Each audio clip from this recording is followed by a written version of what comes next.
special edition of Kenkari Kronikles, Sozzy's Vengeance. And here's our DM, Sir Lancelot. I'll take that, Pete.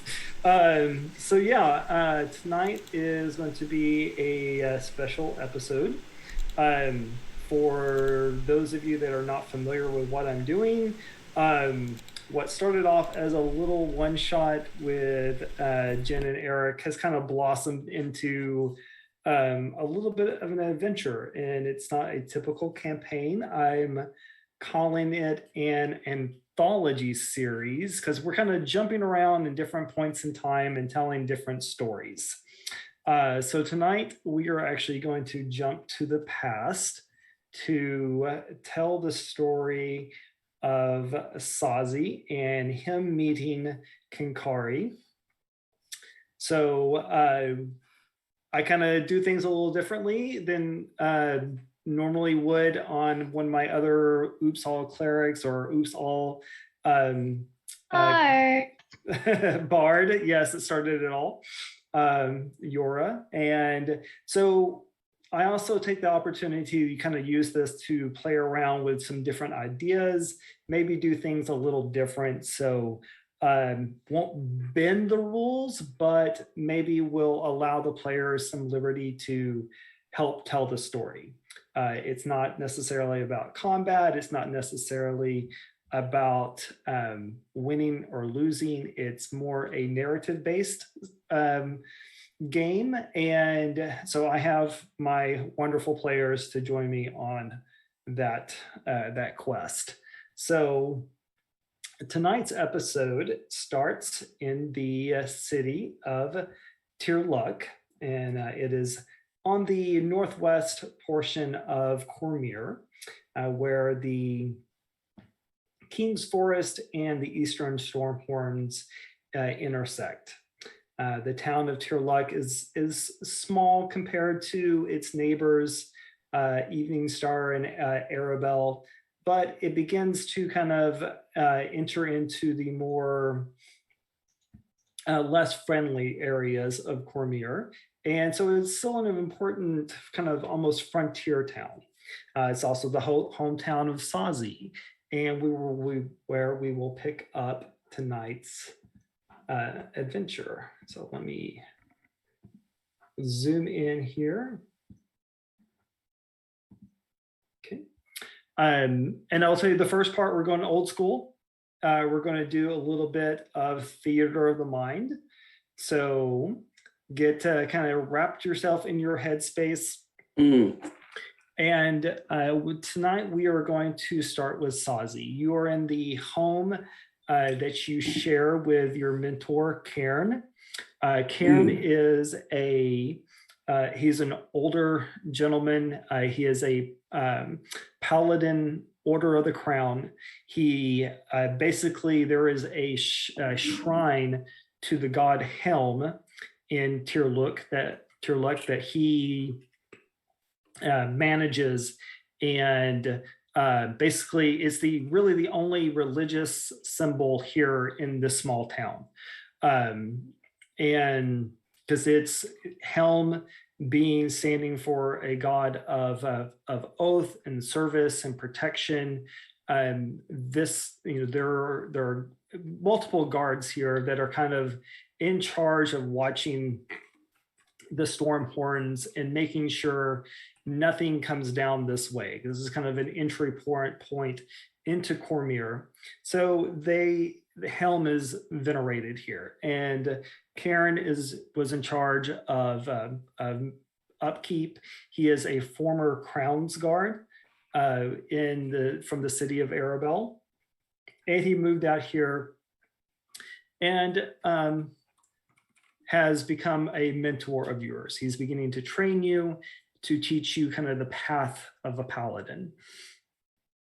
So over the past, I would say several years that you've been studying with him in this town, you've noticed there have been some recent changes, probably within the last 3 or 4 years. At first,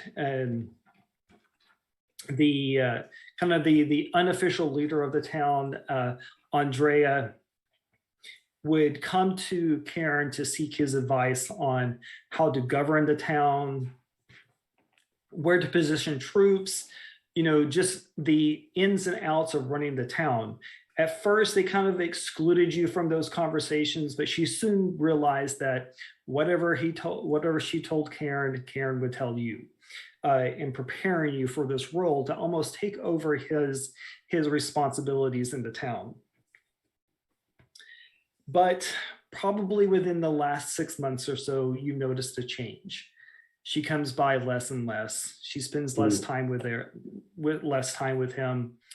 You can see that there are moments where his age is starting to kind of catch up to him. He's not quite as sharp as he used to be. He's feeling the effects of becoming an elder.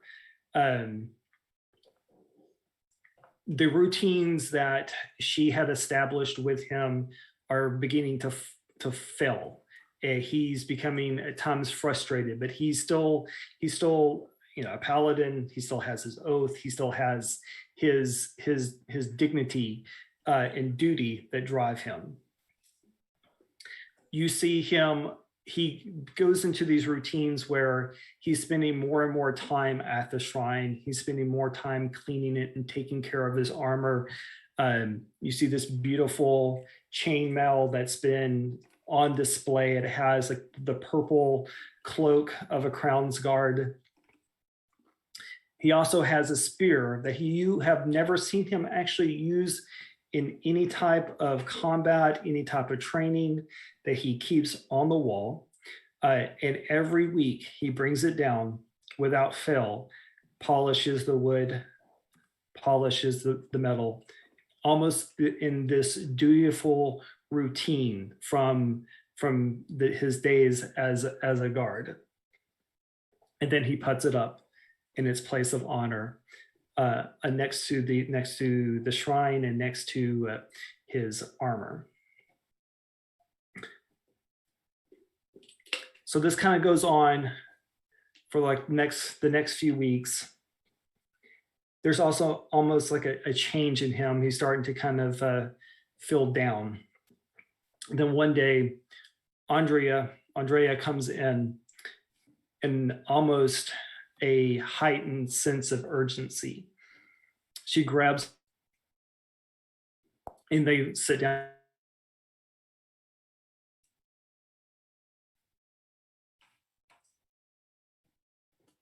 The tension is killing me. She has not changed. Vance, you're breaking up. Y'all got me now? Yes, now. Halfway. Oh no.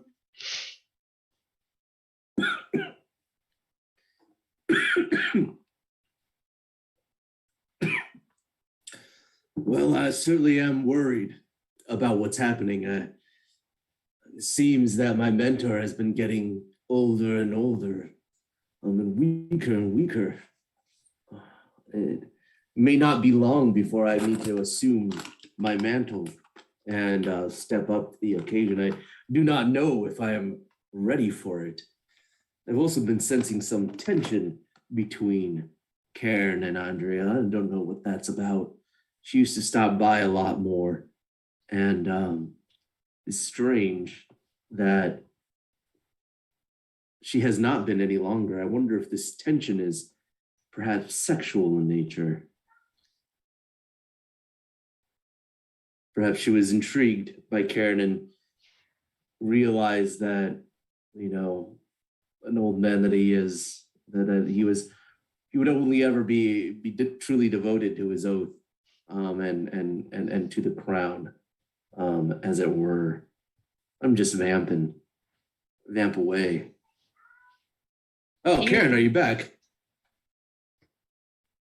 He's gonna be Okay, do you have me now? Sorry. Yes. All right. It's not good when you lose the DM. That's not good at all.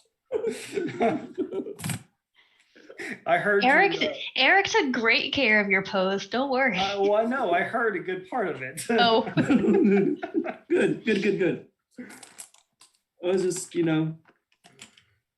just repeating back what I heard. Okay, so Andrea comes in. She sits down with Karen at the table. You can see that there is a sense of urgency about her. That she, in fact, you begin to notice that you really hadn't seen her and kind of her main group of guards in the city for the last couple of days. She sits down. She goes, "Greetings, Sozzy and Karen. I have news from the Stornhorns. There have been recent activity amongst the goblin clans and other denizens there. We are quite concerned that something imminent may happen soon."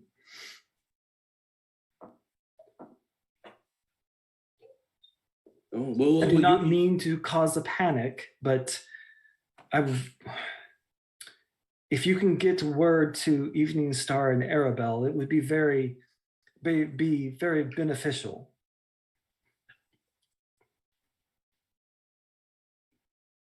You want us to get word of this out?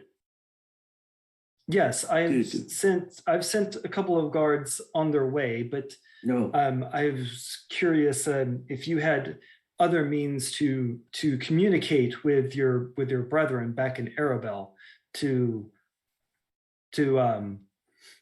let them know of the goings on. Gotcha.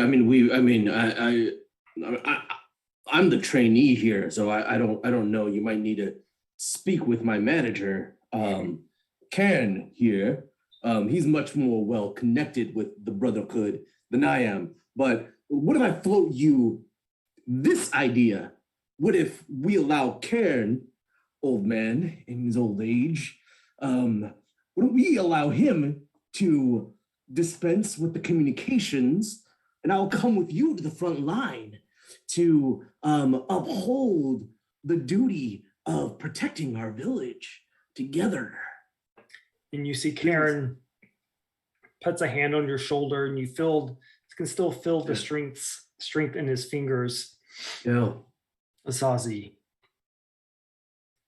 we have means to communicate. It is fine.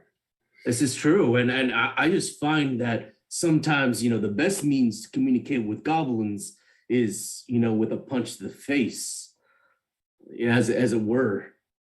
I've been thinking about what kind of oath I might want to take, and I'm thinking maybe glory or devotion. Protecting the people, but inspiring them with one's example of bravery and courage. I don't know what this voice is. There will come a time, Sozzy, and yeah. That's what I'm saying is I feel like the time is here, and it's up to us to seize it and grab it and hold it. That is take the moment by the that is possibly true, Sozzy. Please control your emotions. Conceal, don't feel. That's what you always say. It'll be fine. And he looks to Andrea. Andrea, prepare the guards and the defenses as usual. I will contact my people and colleagues back in Arabelle.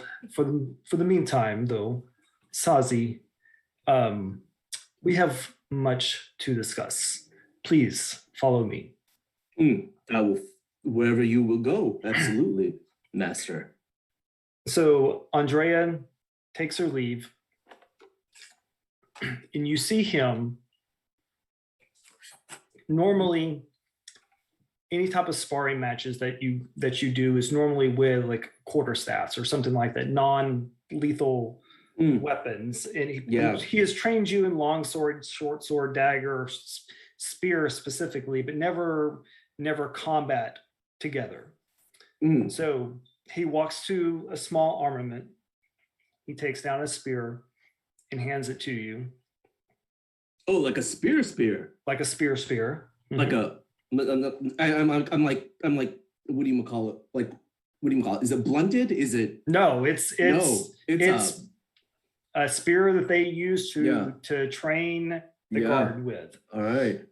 And then then you see him walk to the spear hanging by his armor, and he takes it down. Oh, so we're getting serious today. Okay. Well, what's going on? He says, "Follow me, Sozzy." Okay. And as you go out into the back, into the training ground, you begin your training just with some light, just some light sparring, clicking the spears together. Yeah. Clack. That I've been meaning to speak with you about your oath. Yeah. Tell me more. You see, a paladin's ability come not from studying books or praying to a deity or even a connection to something far beyond this world. It is to their oath. The power within is how they draw the weave into them and cast their spells. And with that, he's going to make a roll to attack you. The 4. Okay. So he takes a swing at you, and you miss. And he puts his spear down. Good. Your turn. Oh, and he takes on a defensive stance. Like to hit him? Yes. Okay. And tell me if you're going to use. Don't waste your nat 20s. Are you going to use the blunt end or the sharp end? I am going to use the I'm going to use the sharp end. Okay.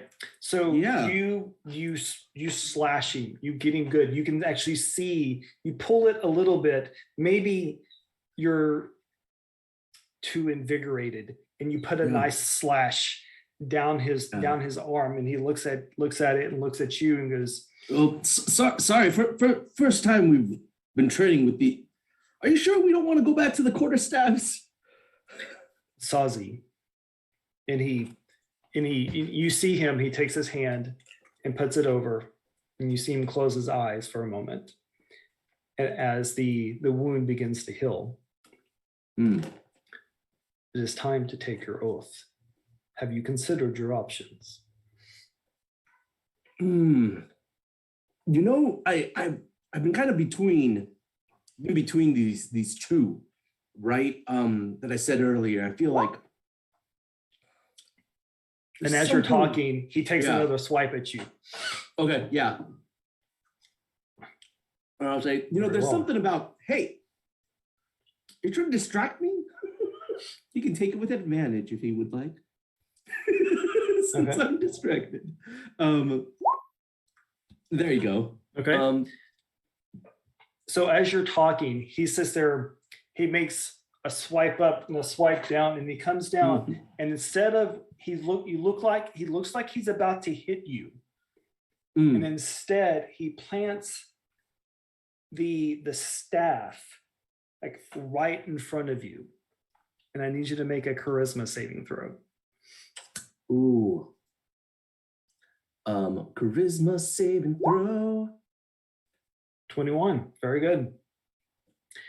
And he plants the staff, and you can see it as it vibrates with this magical energy, and you can feel his literal presence wrapping around you and holding you just for a moment. And then you close your eyes and you fight off the whatever spell or enchantment that he was placing over you. Gotcha. Yeah. I was gonna say I feel like I'm ready to go out and to test myself against the challenges of the world. So I'm thinking maybe glory, maybe maybe going out and training and being ready and staying ready so that I'll always be available to defend my friends.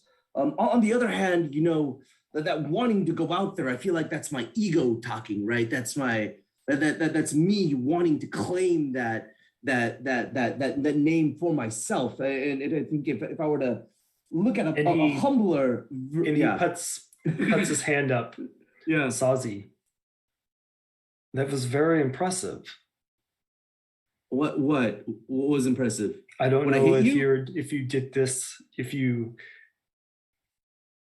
how you shrugged that off, but that was very impressive. Well, I've been doing a lot more thinking recently, and I've been trying to be more about self-aware about my own motivations.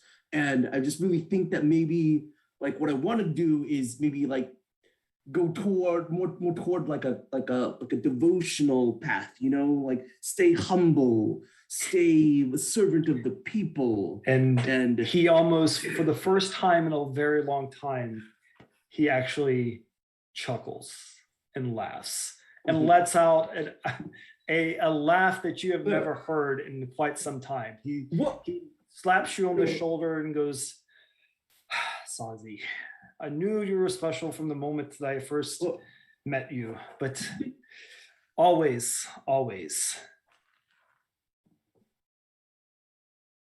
have that spirit, that charisma within you. Just be careful. I have noticed that you enjoy the drink a little too much. It is okay to indulge in reverie and enjoy victory with your companions, but be careful. I have seen many a guard who have stumbled down a dark path if they're not too careful. Well, it is Helm's Night soon, Sozzy, and we should be celebrating. We will be celebrating vigilance and our oath, and the town will come together and remind each other of what we have here in Tirluk. So please go get some rest, enjoy the next few days, and hopefully we'll not have to worry about anything from the mountains. I hope not. Celebrating vigilance sounds like a bit of an oxymoron, don't you think?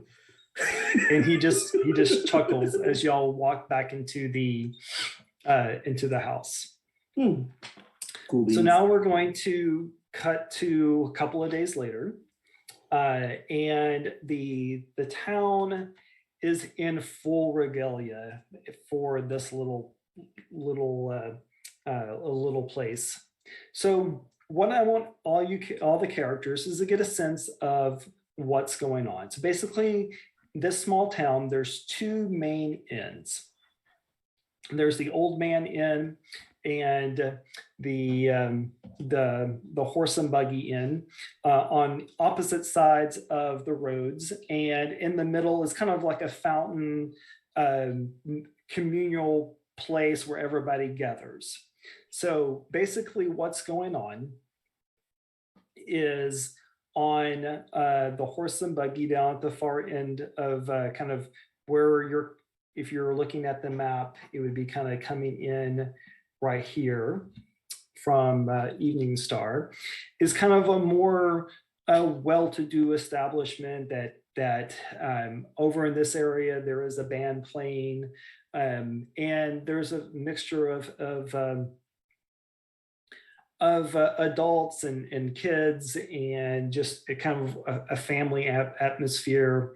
On the opposite end, this is the Old Man Inn. It's a little bit more run down, but it still has a different type of energy. It's a little bit more body, a little bit more adult oriented on this side of the town, and they're having a good time. And along kind of like this main thoroughfare through the city, there's different vendors set up selling. There's people from Evening Star, from S-Bar that have come into town just to celebrate Helm's Night here in Tirluk. So they are selling, meats and fruits and vegetables and just kind of your fair festival type setup. And in the middle, they have, kids are running around and playing games. and just having a great time. It's probably getting toward late afternoon, early evening. So, Kenkari, where will you be? Where can we find you? So it's the afternoon before the big midsummer party, right? So the party will be this evening. Right. So Kenkari is shopping for a new dress for the party. Okay. So Kenkari, you are kind of off the main path just a little bit. There are some shops and various people selling wares that kind of have like carts pulled up, and they have dresses in all colors and whatever you would like to have for your attire that evening, it is there for you to have. What do I know about this party? Is it a cocktail party? Is it a ball gown party? It is a more of a informal gathering. There is kind of you are aware that there would be some type of special ceremony highlighting the guard, but mostly it would be we would probably call it a jamboree or a good hoedown in because it's a very hard working town, not very formal. It's just a big party. So nicer than a barbecue, but less than a quinceañera. Yes. Okay. That's a good way cool. to put it. Okay, since you're like, this is what we would call it. Okay, then she is looking for a proper what's the weather outside? It's beautiful. It's a nice warm evening. How warm? Probably just far north. Well, it's probably going to be in the 70s. Let's put it that way. Okay, cool. Now she is looking for a pretty little garden party dress. And she's getting very distracted from all of the little trinkets that everyone has. And as she's going through all these different vendors, she is using her mind link and seeing how much they really want for the wares that they have. Like I don't want to necessarily like lowball them straight up. I want to know how much they actually like will haggle for. Okay. All right, very good. Sozzy, where would we find you this evening? I will be wherever my master has appointed me, right? Is this the night of reverie and vigilance celebration? Yes, he has basically told you to go enjoy yourself. Oh, enjoy myself. Mm-hmm. Well, then I will be in the adults section, sampling the local beverages. Very good. Pete, where will we find Fizzleban? Fizzleban will be in the Old Man Tavern, the inn. Okay. Very good. Also sitting in a dark corner enjoying a drink. Okay, very good. And Mike, where will we find Tavarian this evening? Tavarian's, is he in town yet? He just got into town? I'm going to say that you can have the ability to be in town, outside of town, wherever that you think you would be. I think he's probably just getting into town, so trying to take in like which inn he wants to eventually stay at, because he's probably going to stay for a little bit. Leaning more toward the family-friendly one because it reminds him of home a little bit more than the adult one does. Got it. Very good. In Hadrian X, yes, a hootenanny would probably be the best word to describe it. Thank you. This is indeed a hootenanny. So, as the festivities are going on and it begins to get dark, torches are being lit. There's a rumor going around town that there is a certain gnome in town that has the ability to create fire. And there's something that they have, like the Church of Gond has been working on. And you see the town guard as they are starting to kind of parade through town up to the kind of toward the main gates of the city, and everyone is having a great time and is celebrating the people that are there to protect the city. Then all of a sudden, there's a moment of quiet as a horn pierces the night sky. And soon, just as darkness falls, you hear screams coming from the outside of the town. Soon, you begin to see flaming arrows descend on the town, catching homes and businesses on fire. And soon someone screams, "The goblins are attacking! To your stations!" And I would like everyone to roll initiative for me, please. Oh no. So this is going to be a little different. I'm going to, on your turn, I want you to you feel free to ask me what's going on, and then you can respond to whatever that you would like to do. Okay. You can attack goblins. I'm going to give you other scenarios. And what you tell me happens, I'm going to tell you what happens because of your actions.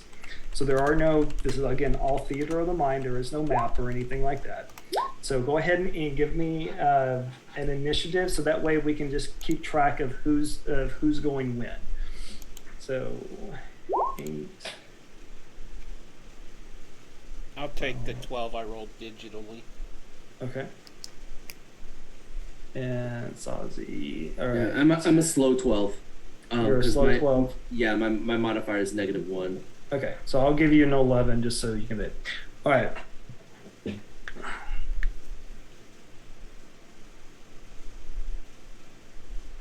Okay.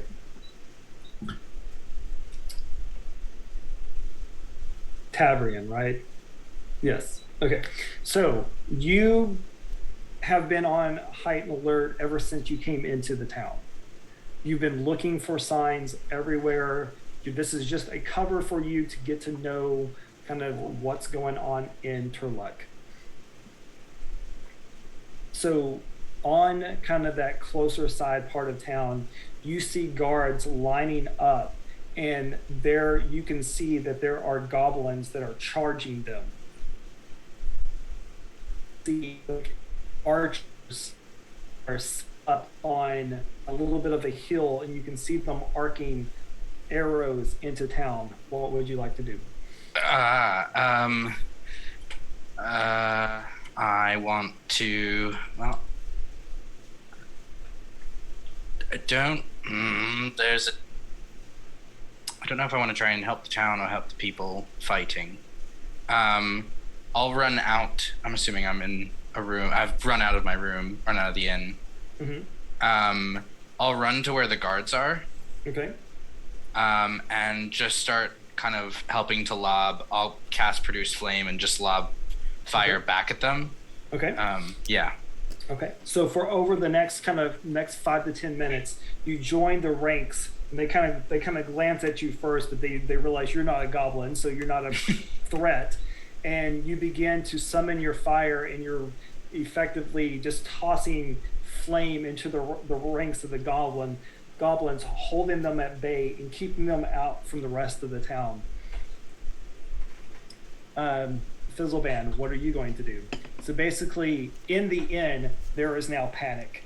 You hear a crash in the back as you hear this high-pitched laughter, as what you can identify like 3 or 4 goblins have infiltrated the kitchen stable area of the Old Man Inn.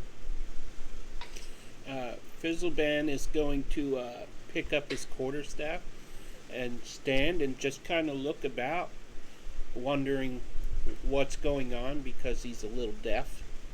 Okay.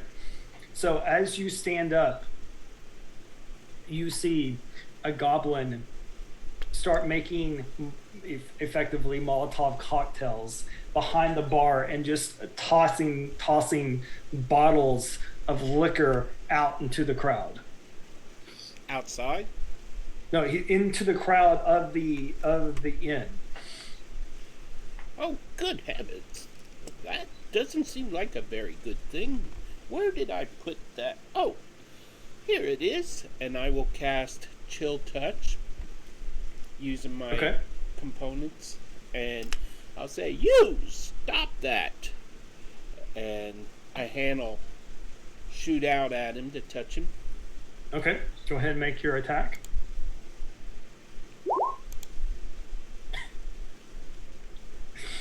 So go ahead and make me a couple more attacks. I mean, like this is kind of like your 5 to 10 minutes that you are reacting to the situation. Okay. Well, if that hit, it depends on if that hits and what. A 7, or what'd you roll?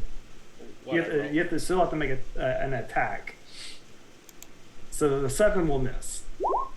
Okay.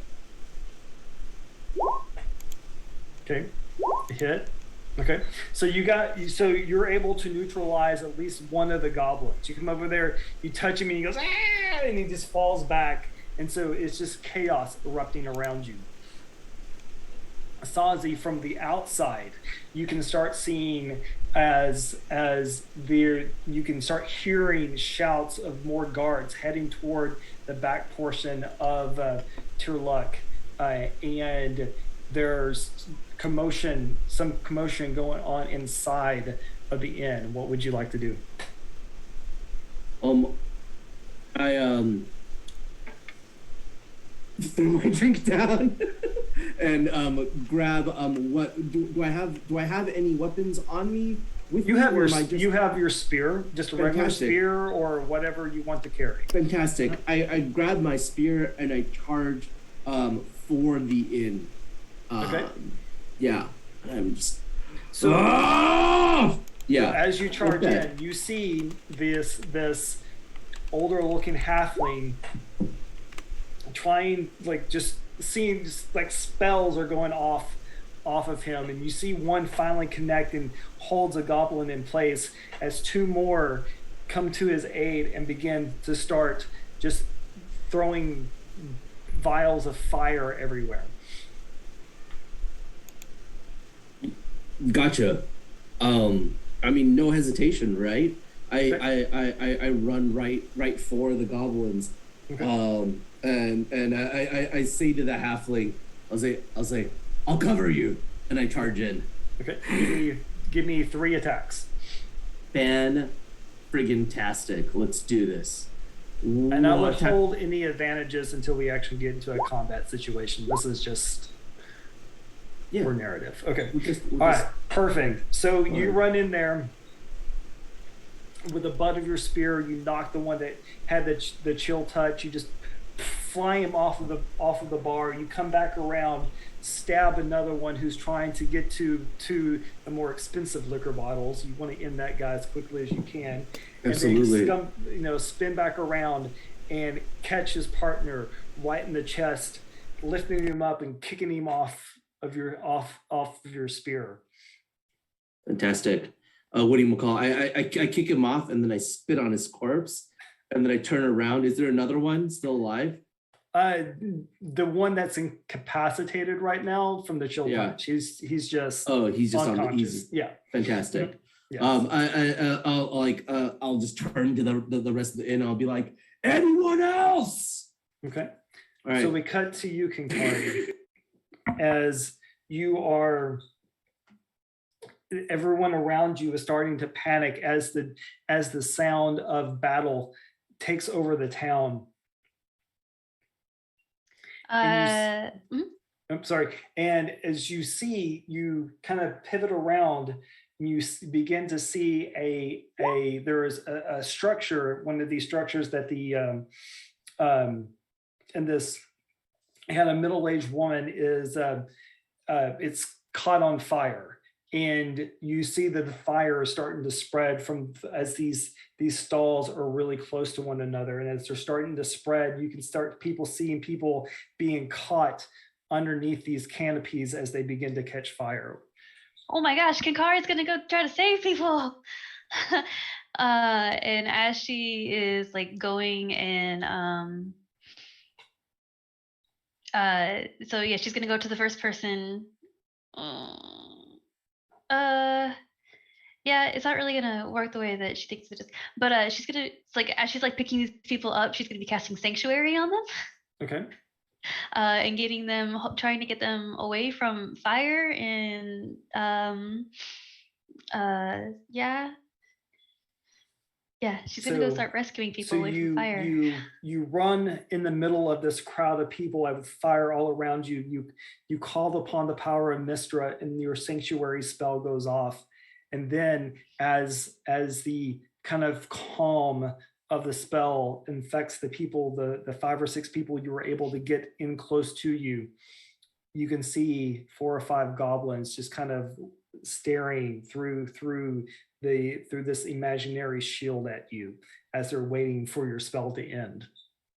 Then she's going to look at the one that's in front and use her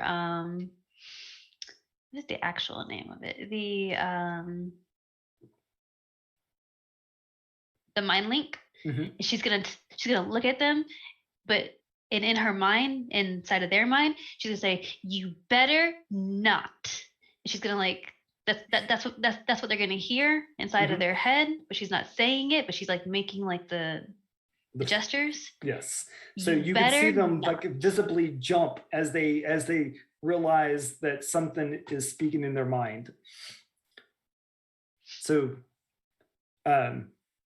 Tavrian, as you're sitting there lobbying those spells and holding them back, then all of a sudden you see like the goblins stop attacking for a second,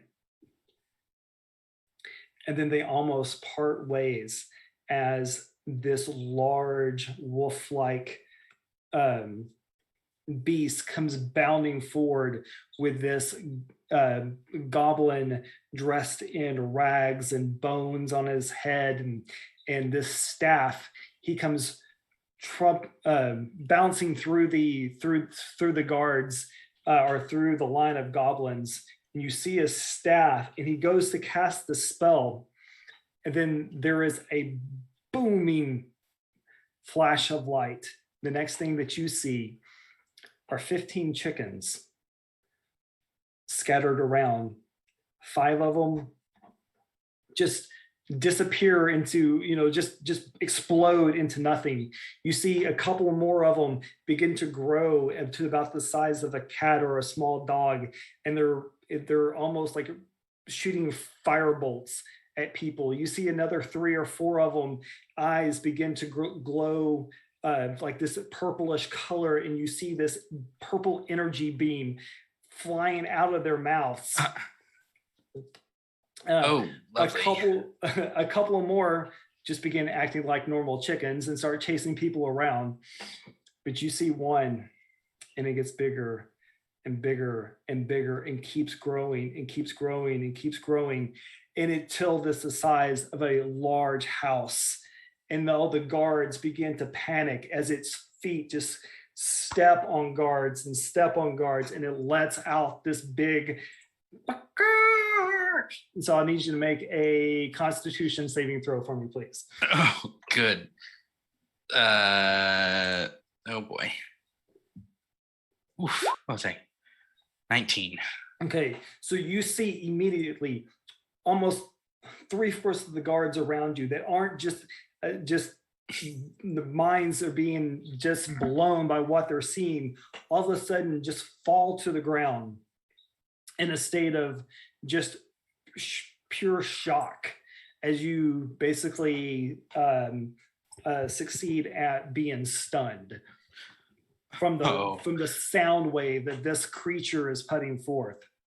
And then, to your horror and somewhat fascination, you see it begin to blow fire as it is setting the entire town ablaze.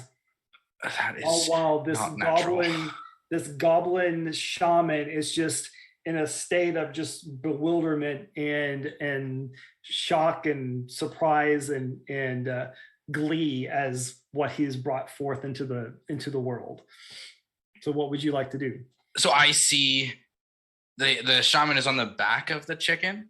No, He's the like, right, shaman is oh. on the back of a warg. Oh, And, okay. So all there's like 3 or 4 chickens shooting firebolts. There's 3 or 4 chickens shooting eldritch blast at people, and then there's the one gargantuan chicken that is basically destroying the town.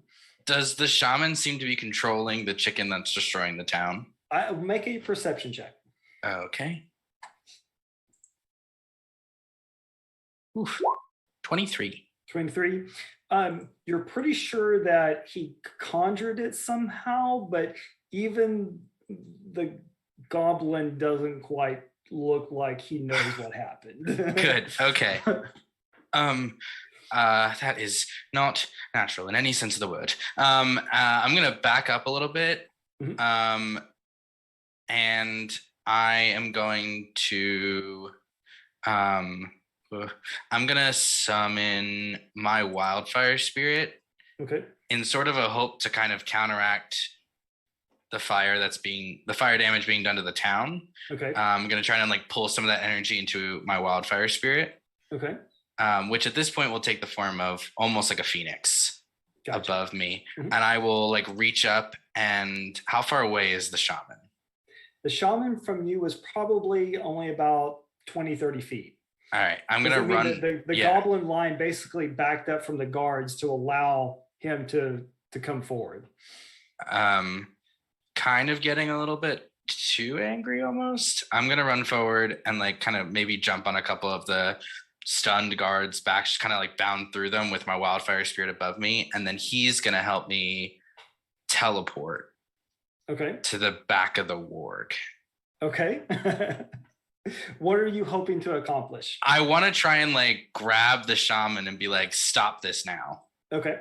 All right. So we'll leave you right there. Okay. Yeah. So you do all of that, you teleport and you land on the back of this warg, staring right face in this goblin's eyes. And you can tell, being especially now this close, that he is on the brink of insanity. And he has no clue what is going on. Oh boy. So next we'll jump back to Fizzleban. So you see as this human rushes in this chainmail and this staff, you see the goblin that you had the chill touch spell on go flying across. He's leapt over the bar and he's, from your vantage point, it looks like he's defending the alcohol. Okay, and that's what he's doing. So yes. So he's wounded. No. I mean the goblins. The goblins have been neutralized. Okay. So that immediate threat has been resolved. But you hear inside, you don't have to make a saving throw, but you hear the sound of what sounds like a giant chicken outside and there is like even more panic as people are starting to both try to go inside the building to get away from the chicken, but also trying to get outside because they're realizing the building that you're on fire. What would you like to do? Does the chicken smell like it's burning or anything? No, it's not that close to you yet. Okay. Well, it's a giant chicken. I figured, hey, barbecue. Okay. Fizzleban is going to sit down for a second, take a drink of his ale, and he's saying, I just need to rest these weary bones. Oh, that was a bit intense, wasn't it? I lost my train of thought. and that'll be his turn. Okay. All right. Sozzy. Yeah. Again, you hear this like a sound that you've never heard before coming from outside. You see the panic as people are trying to go inside and outside of this place all at the same time, and you begin to see that up in the ceiling that there is a fire that is starting to catch, and you have moments before the place collapses. What do you want to do? Yeah, I grab the halfling and I say, come here, old man. We're getting out of here. And I charge out of the inn. I bust out and I throw him on the floor gently. Okay. So do you leave the building? I do. I leave the building. I'm assuming we were the only two non-goblins inside. Yes. Well, there's other people, but you're kind of like with your spear, you're with threat of violence, you are pushing these people out. Of the, and people are saying, but there's a giant chicken outside. There's a giant chicken outside. I said one thing at a time. We need to get out of this building, number one, and then number two, you need to stay behind me. And so, as you exit the building, you see, to your amazement, this giant chicken, gargantuan chicken, absolutely destroying your city or your town. Yeah. And then you see, as it gets closer and closer and closer to the house where Karen is. Oh no. And I'll say what? It breathed fire, and the house you've called home for the majority of your life burst into flames. Gotcha. We'll jump to Kenkari. So as so stressful. You're sitting there. How long does sanctuary last?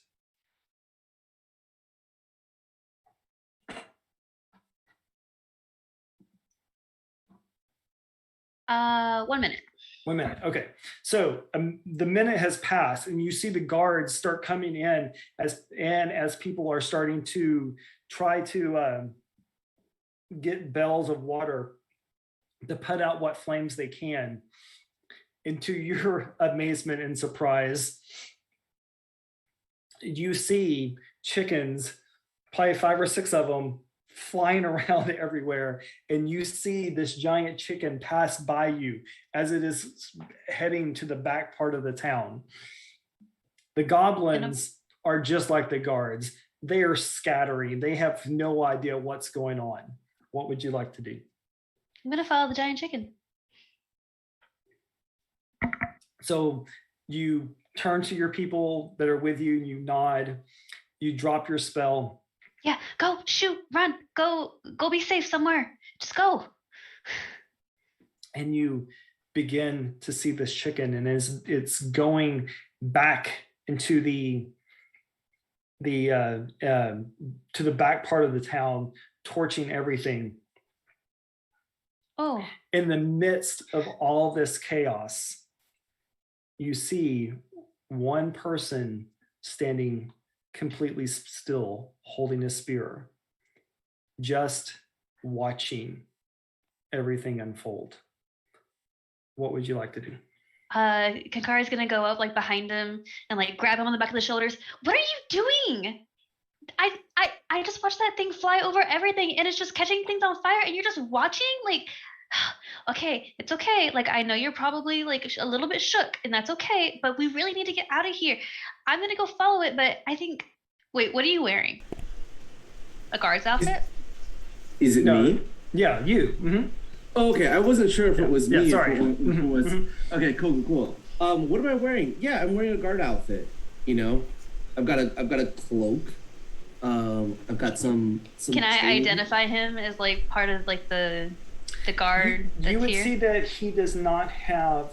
He may have like chainmail, a cloak, and everything like that, but he doesn't have any type of symbol on him, like a a medallion, a patch, or anything Yeah. that says he is a guard for to look. He's dressed like one, but he's not dressed like one, and I look like one, but I definitely don't have a patch. You don't have any insignia on you that says it's that like, you are an official guard of the town. Yeah. Okay, But cool. it's So like- if he's just if he's just wearing a cloak from the back, then she's gonna go up. She's gonna be like, no, like we have to get out of here, and she's gonna like come to like the front side of him, like just expecting him to be like in shock and like see his outfit and like see these like chainmail and everything. Oh no, good. Actually, I'm gonna go chase that chicken. It's probably a really bad idea.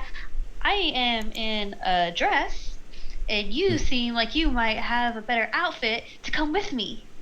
I'll be like, what foul treachery is this? I don't know, but it's a giant chicken. It's not good that it's setting the town on fire, but it's a giant chicken. Yes, we must go and protect the town. Let us stay behind me. No. And she goes forward. Wait. So, cutting back to Tavrian, you're now face to face with this goblin wild mage. And what would you like to do? I just want to kind of grab him by the chest and stop this. What are you even trying to do? It's out of control. And I'm like trying to like shake him out of his insanity, I guess. Yeah, you're shaking him, and it's just like hideous laughter after hideous laughter, as he finally snaps to attention. Don't hold me, boy! And he pushes his hand forward, and he's going to cast Shocking Grasp on you.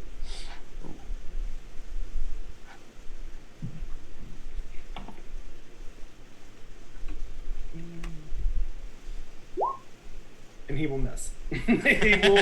He'll just try to. He has this goat-headed staff in one hand, and he's trying to like keep control of this warg, and he's like, he goes to grab you and just misses. I want to take the staff that I have. Mm-hmm. I'm gonna cast like Shillelagh on it, so it'll kind of the like grooves in it will turn a little bit like bright red, as if it's like gonna catch fire at any moment. And I am no boy, and I'm gonna whack. I want to try to whack him off the warg. Okay, go for it. Go ahead and make an attack, and let's see if you can. As an aside, I can never say shillelagh. I have to say shillelagh. So you hit him. Go ahead and make a strength check. Just see if you can get enough force to knock him off. It's gonna be fun. 6. Okay. So you make solid contact, crack a bone, but you can see him kind of just like holding on to the reins and trying to balance himself as he has his staff in one hand, and he's kind of, you realize that he's almost tied to the warg at this point, because pretty much they probably don't trust him to stay on this thing. So, shit. Okay. Yeah. Okay, so we're going to cut to the three of you as we have Sozzy, Kenkari, and Fizzleban. Kind of Fizzleban, you see this describe yourself, Kenkari. We haven't really retold everybody what you look like. Just your dress. Oh. Well, that's really the most important. The dress is what makes the person, isn't it? Yes. But anyway, Kenkari is a human-looking, youngish girl, early 20s. She is fresh out of school, basically, coming over here to hang out for the party. She has super silver hair, bright blue eyes, really, really cute little face, and is wearing a really cute light blue party dress. And gonna go fight a big old chicken. So, Kenkari and Sozzy, you take off after this giant chicken, and Fizzleban is just, as you're kind of getting up and starting to kind of figure out what's going on, you see these two run off. You see an older looking gnome come running towards you, shaking you, going like, they're in the warehouse. They're in the warehouse. They're taking all the fire. I need help. Well, dear heavens, I guess I better go do that. Where is this warehouse? You know where the warehouse is. This is Clancy, and who you know is kind of, he's about your age, and you do know that he has the equivalent of medieval fireworks in this warehouse, and he's now telling you that the goblins are getting his fireworks. Uh-oh. A wizard going where fireworks are. That's going to be interesting. So we'll hold there. Sozzy, Kenkari, what do you want to do? We're following the chicken. That's where Kenkari is going. Sozzy, do you want to continue to follow the chicken? The chicken's right in front of my childhood home, right? So yeah, It's pretty much standing on top of it at this point. Yeah, I'm charging right for it. I'm hoping that that Karen isn't in there. But yeah, full speed ahead. El Pollo Loco, let's do this. As you're running toward your childhood home,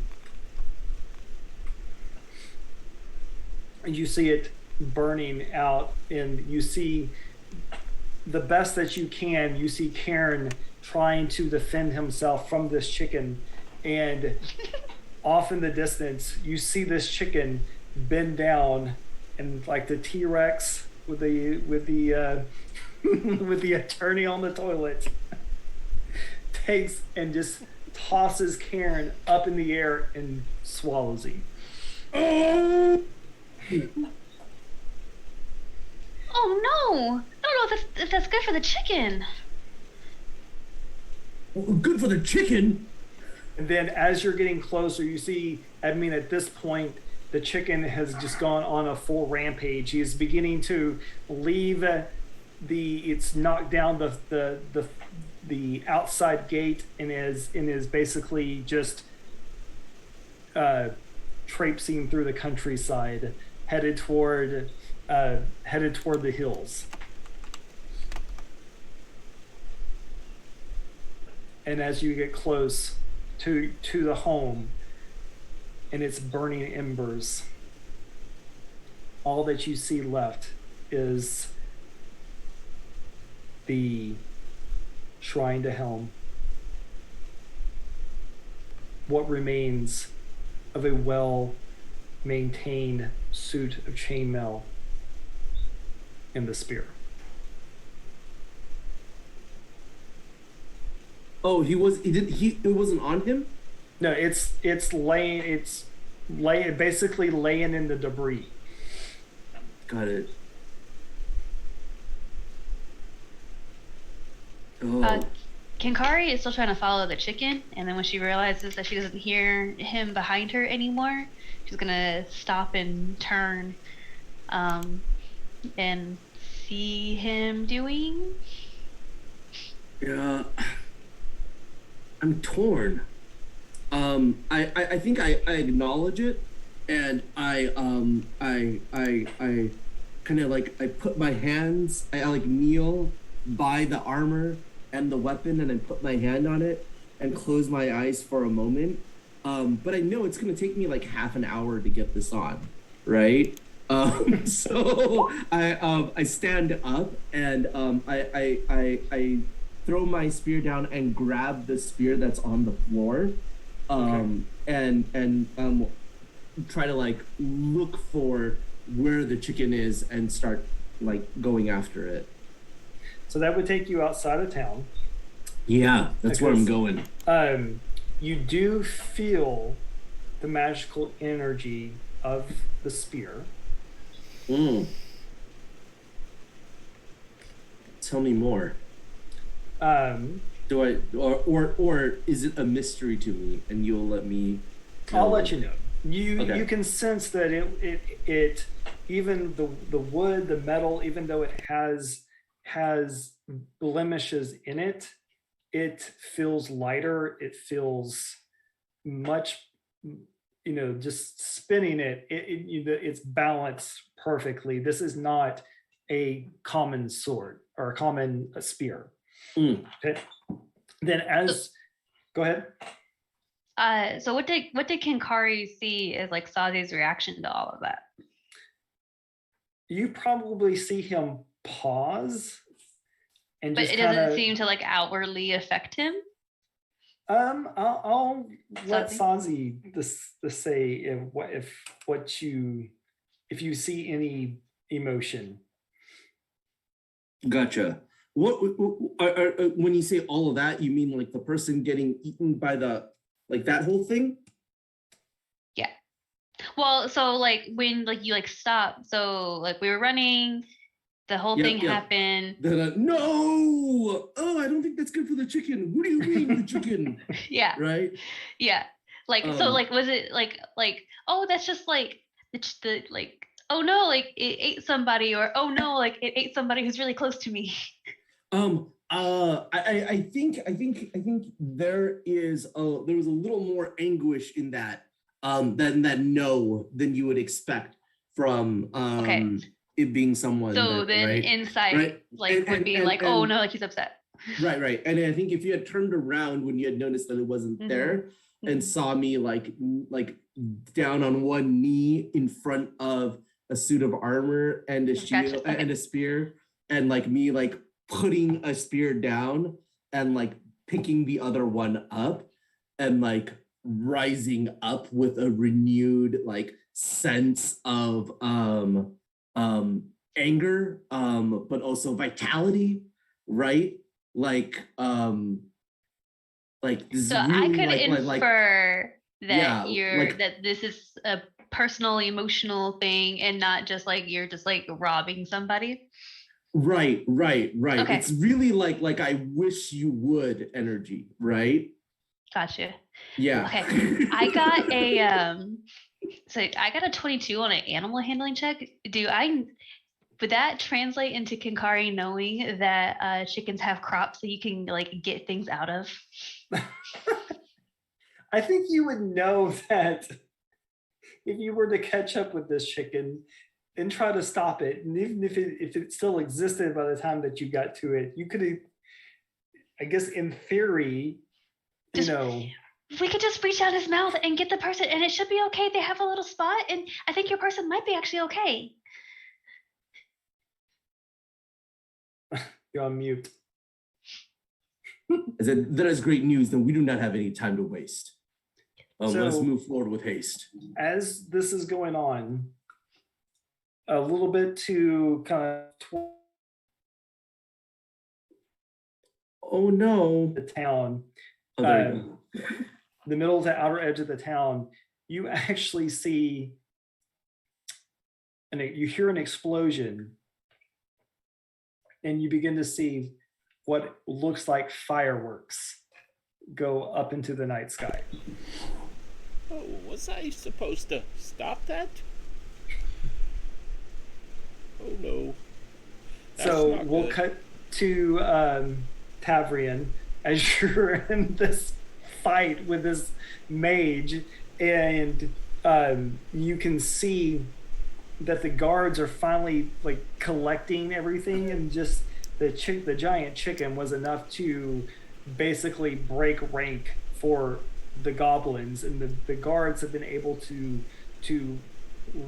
recollect faster. So they're beginning to push back the goblin threat. So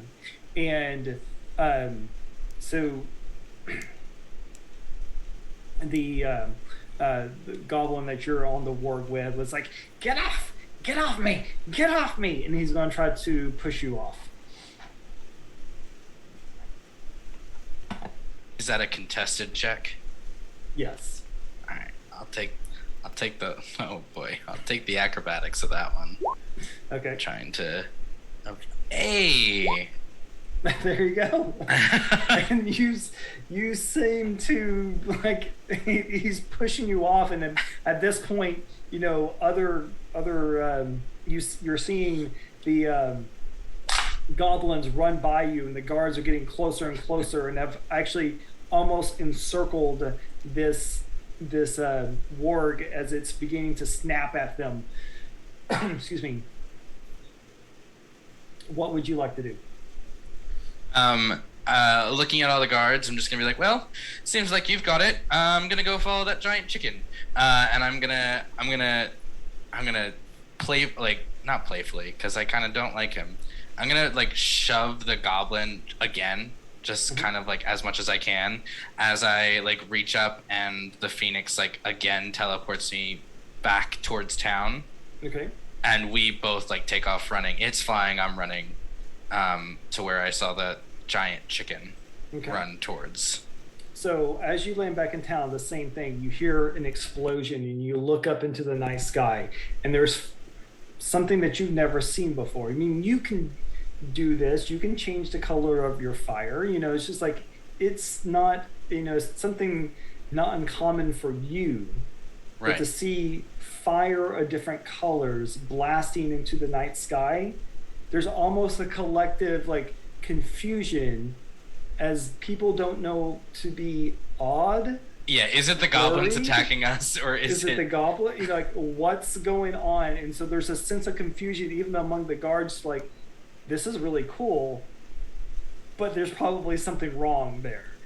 And so you see several of them take off running to what the direction of the explosion. Okay. Do I still see the chicken? The large chicken is you can see it. It's like you can see its path. It's like a tornado. You can follow the path of its destruction.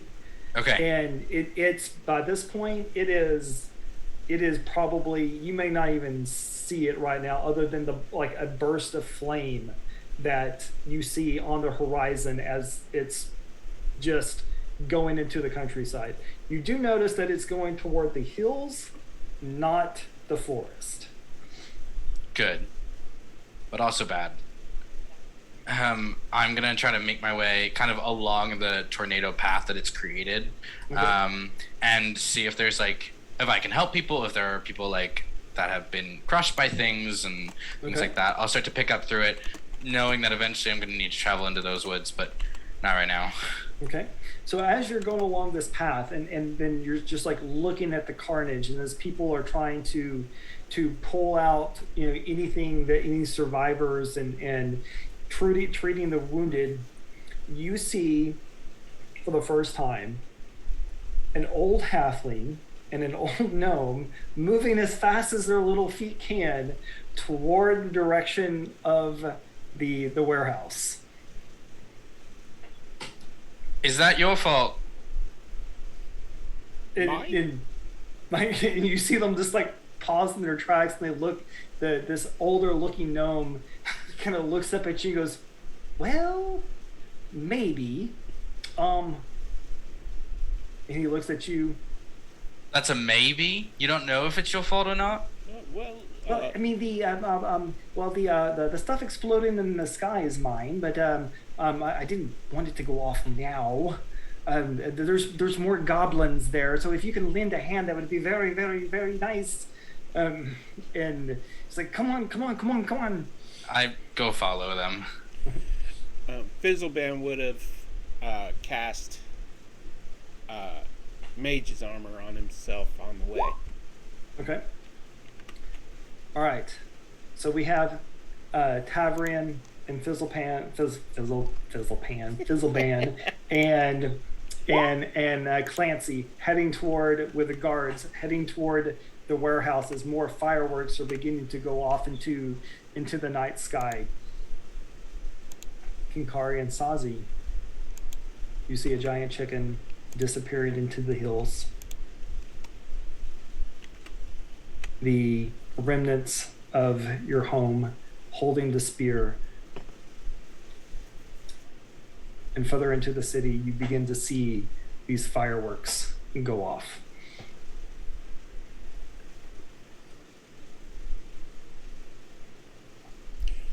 Wow. Do I get the sense that we will not be able to catch up with this giant chicken on foot? You get very much the sense that you cannot catch this giant chicken on foot. It's gargantuan, so if it is dashing, it's probably moving like 240 feet per, Gotcha. per second.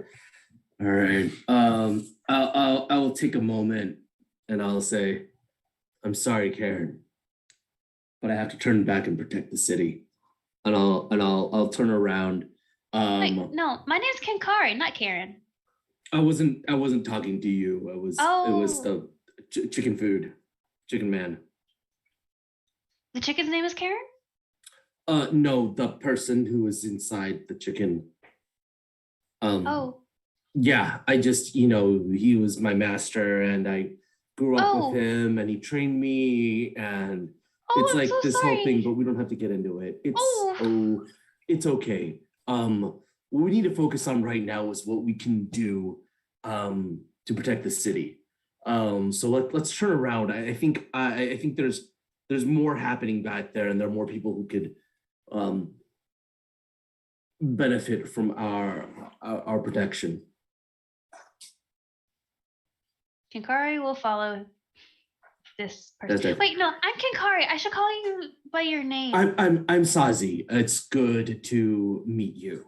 But yeah, just stay behind me. We'll be all right. And I'll make my way toward the fireworks. So as you're getting toward the fireworks, you're a little further back.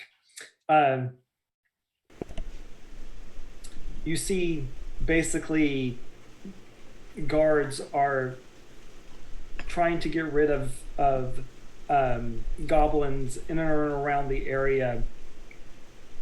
And you see Clancy and Fizzleband. You come around the corner and you stop. And with Tavrian, you see that the front of this warehouse has been thrown open, and there's fire inside, and it's beginning to shoot off fireworks. He's like, "We must get inside and stop all of this. Please, help me.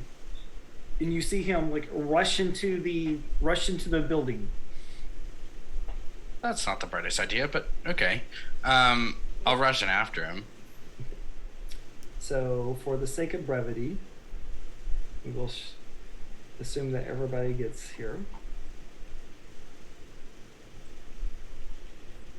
Well, wait for me. What are we doing again? Stopping that cough.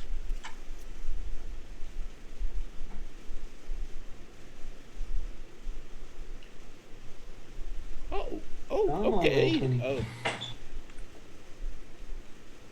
That's a nice weapon you have. What kind of weapon are you carrying, Tavrian? It's a staff. It has sort of a remember, it's got shillelagh on it. Yeah, so it's like kind of burning right now on it. It's not actually magical? Oh, it is. Okay. It's a magical staff. It's super magical. Is your stuff magic something? I can sense it's a spear, and I feel like it is pulsating with magic. Pulsing spheres. Just dripping with magic. But yeah. So while I'm getting all of this set up, so do you want to do this easy, medium, or hard? We could do it the this easy challenge way or the hard way. Gotcha. I'm a level 2 character, so I say let's go hard and see if I survive. I'll let the rest there's 3 more votes, so I feel like this is Sozzy's adventure, so hard. Okay. All right. Yeah. Okay. He's gonna earn an oath. If Sozzy likes it hard, who are we to deny him hard? Sozzy likes it hard. That's the thing. And dripping with magic. So this is the scenario, and you should have control of your tokens now. So the warehouse is considered difficult terrain. Okay. You can keep your same initiative, or you may choose to go in different orders. Okay. At the top of each round, a crate will explode, releasing a modified pyrotechnic spell. Okay? That will Okay. have an effect either on you or the goblins, or no effect at all. All the crates here that have the fire rings around them, you can deactivate by doing a skill challenge. Any of your skills, you tell me how you're using that skill to deactivate that crate. Okay? Nice. And at the end of the round, the goblins will attack. Again, smoke will be at disadvantage. You can try to attack the goblins. That will be at disadvantage. Their attacks on you will be at disadvantage. Just to let you know, this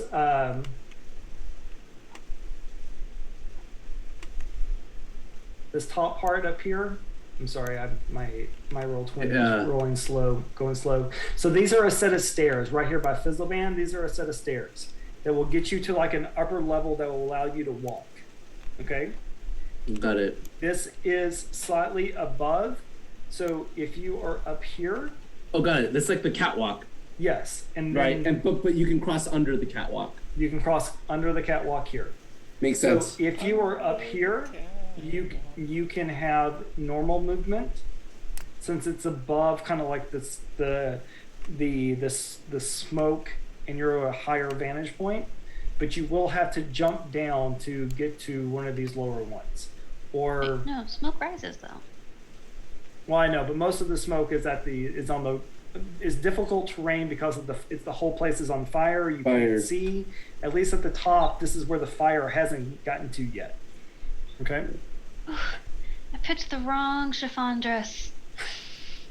And so, to make it hard and to make it a challenge. Oh, it wasn't already hard enough. Yeah. That wasn't the hard. You cannot use the same skill in the same round. Okay, and cool. Once you use a skill, you cannot use it again. Like you yourself can't use it again? Right. Okay. Okay. Cool. So if you're trying to put out the fire or put out a crate, it'll be a DC 12 or higher on your skill to disarm the trap. However you want to do it. So you can keep your initiative order, or you can choose however you want to go. But this is the scenario. You see Clancy is going in, trying to help out the best he can. There's guards coming around. You can make out there are 5 goblins that are kind of stationed in the smoke at the back end.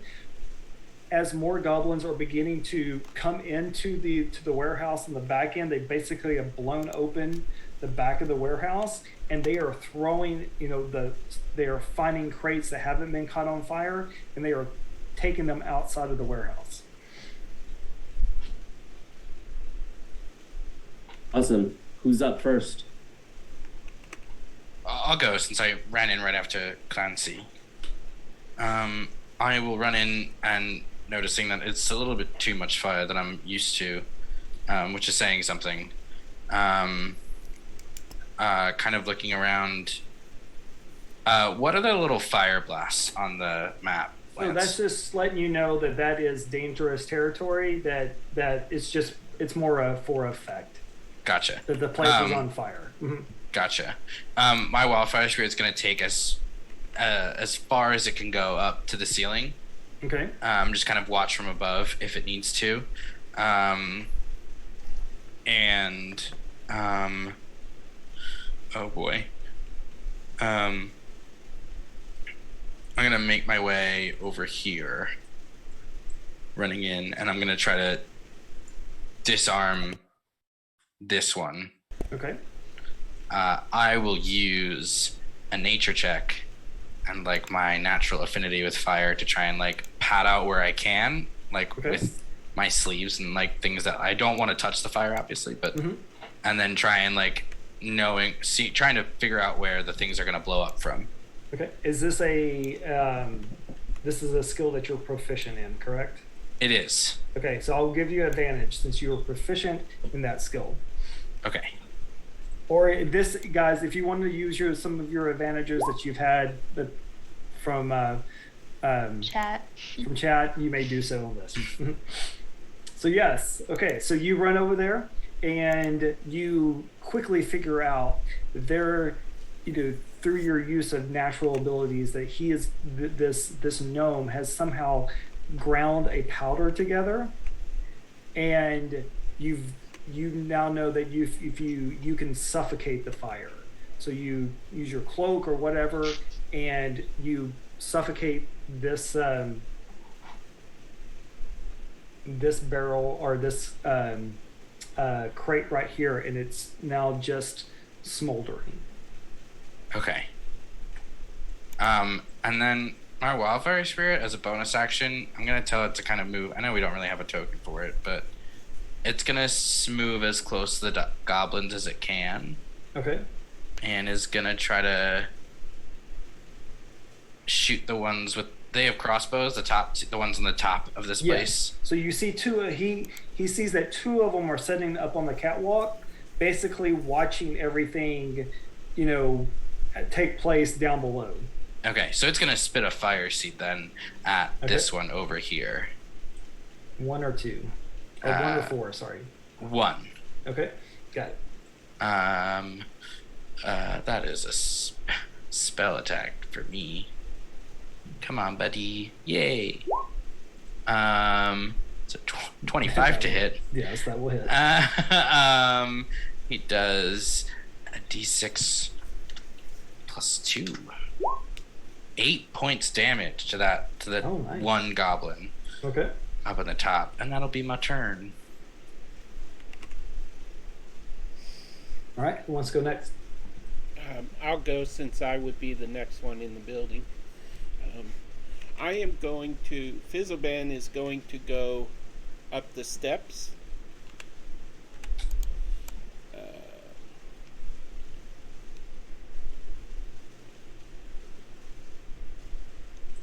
I think I only have 30 feet of movement.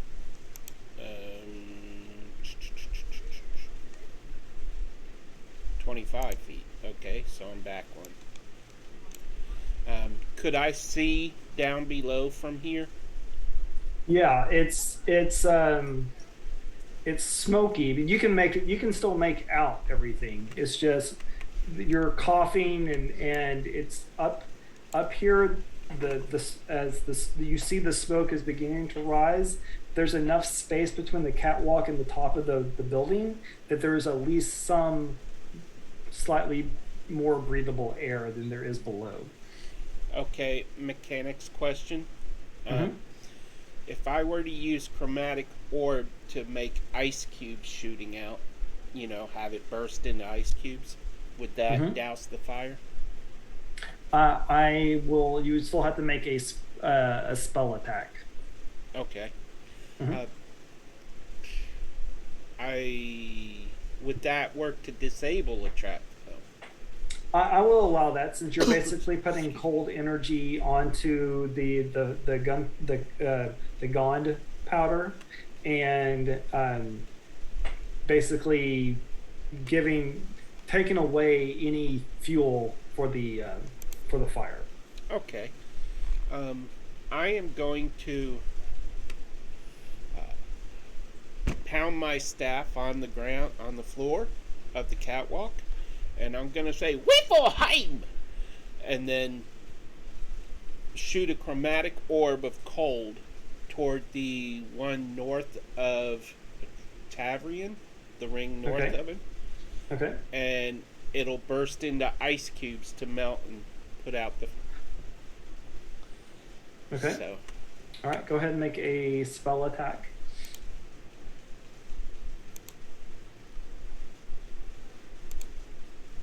It says acid, but I meant cold. Okay. So is it straight 11? Do you want to use one of your advantages? You I'll need a use an advantage. Yeah. Okay.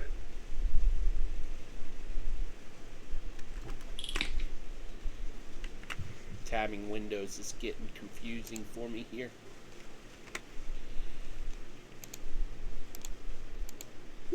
There we go. Okay, there you go. So yes, you managed to you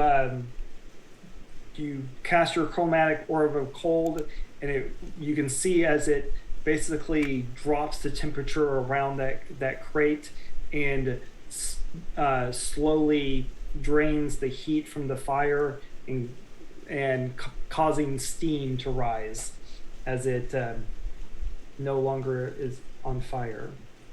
Okay, and then I'm gonna pause and listen to my stomach growl because I missed one of my meals. And that'll be Sozzy, my turn. Kenkari? Are you gonna go first? Sure, I can. So I just followed a bunch of people that I don't know into a burning building, which seems like a really, really bad idea. I don't really know why we're all running into a burning building. So I'm gonna go ahead and cast aid on all of us. Okay. Which gives us all, it increases our hit point maximum and our current hit points by 5 for the next 8 hours. And also, I did not pick the right dress. This is a really bad idea. I need to move away from the fire. And she's also going to go up the stairs and follow this guy, I guess. Okay. Little old man, I don't know if you should be up here. I don't even know if you should be here. How did you even get here? And that'll be her turn. Okay. All right. Sozzy, what would you like to do? Well, that is a great question. I think I'm gonna move myself up this catwalk. Can I do that? Yes, I can.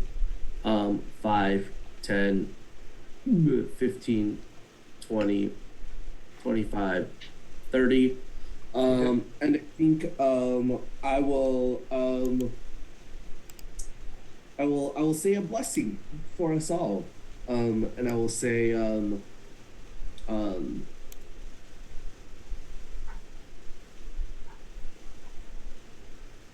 may the blessing of Helm guide us as we move forward into righteous battle. And yeah, as long as I maintain concentration, y'all will get a D4 on attack rolls or saving throws. In addition, that'll be for everyone. I think I can get 3 people. Is that right? Up to 3 creatures of my choice within range. I think that'll get everyone but Fizzleban. Where is Fizzleban? Yeah, that's. I'm beneath the blonde. You're underneath Kenkari? Yeah, Why? Okay, there we go. Okay. Why? because That's you weird. moved over top of me. No, I didn't. I haven't- can't even click I my ha- token. There we go. Oh, I can move your token. Yeah. Ha ha ha Now I All can. right, cool. ha ha ha ha ha Cool. ha ha. Oh, Everyone but Fizzleban, take Okay. a D4 take a D4. on your attacks and future saving throws. Gotcha. Thank you, sir. Okay. All right. So these 2 goblins do not have a clear line of sight. Neither does the mage. So this one over here is going to take a shot at Sozzy, Do it. and probably a 12 misses you. So It does. no, Does he indeed. rolls at disadvantage anyway. So we'll say. All right. This goblin is going to take a shot at Kenkari and miss. So yeah, they do not strike you. I So- don't know if this matters, Lance, but the 2 on the ground with crossbows might be able to shoot my wildfire spirit if they see the burning bird in the sky. I'm going to assume that they cannot distinguish the difference between one ball of fire from another ball of fire. So- Great. Effectively hiding. Effectively hiding. Yes. if a wildfire spirit was going to hide, it would be in a burning building. Yeah. So what's going to happen is I need someone to roll me a D100. Anything 80 or let's see here. Yeah. Since you knocked out 2 of them, there is now an 80% chance that the pyrotechnic goes off. So anything 79 or below will cause the pyrotechnic spell to go off, or basically one of these. Jen rolled the 21. 21. Okay. So Jen, since you rolled it, I would like you to roll a D6 for me. 2. Okay. So who was the second person to go? Fizzleban? Yes. Yeah. All right. All right. And so roll me a D4. 1. Okay. So we both rolled a 1. Fizzleban, please roll me a con save. Oh, you didn't. Oh, wait, you didn't get the D4. Never mind. Con save. Okay. Ruh-roh. So as you're concentrating on this, your chromatic orb spell, and you see that it's doing exactly what you want it to do, what you don't see is that this flare comes flying through the air and explodes right in front of your face, and you are now blinded until the end of your next turn. Can I use shield to block it? No. Ah! It's not an attack. So It's an effect. Okay. Mhm. Where'd everybody go? I can't see. Oh, there you are. Okay, so we are back to let's go ahead and go with Tabrian. We'll keep it that order. Okay. Knowing that I've screwed up a lot of times with fire, I'm gonna look to and kind of like looking back and seeing no one else in the ground level, be like, oh, there's a lot more fire. Okay. I'm gonna turn around to where I was and kind of go down here so I can see like the rest of it. And I'm gonna use create or destroy water. And Okay. I'm gonna create like a rainfall in like, I don't know if I can, I guess I can draw the area with a square. Ooh. I'm gonna create like a 5, 10, 15, 20, 25, 30. So something like this. Okay. So Ooh, like, I like that it. area just starts to rain in that area, hoping to put out any fire. Let's see here.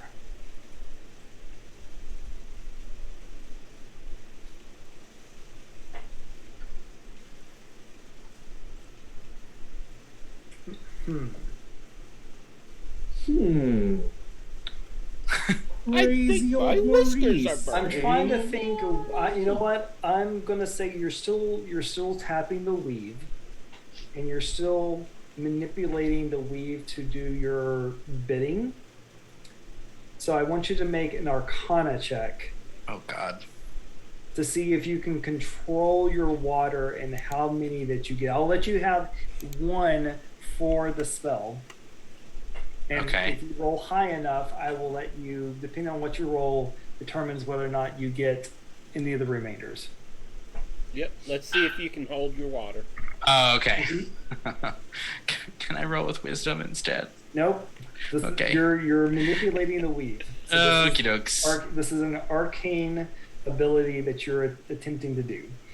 I'm a divine caster though. It's still arcane. I know. It rolled a 7. 7. Okay, so with that, I will say that you will get the one that at least one of these. Okay. You And- also have advantages in the chat if you would like Yes. to. Sure. Why not? Why not? Peter, are you keeping track of those or am I? 14? You hopefully, because I'm running the interface. Okay. I will give you 3 of them. Okay. It's fine with me. Does it say how long? Nope, it does not. No, I will say that you created the water above them. And just like pours. You just Yeah. poured it, and you were able to manipulate the arcane energies to eliminate three of the fires. Mhm. Sweet.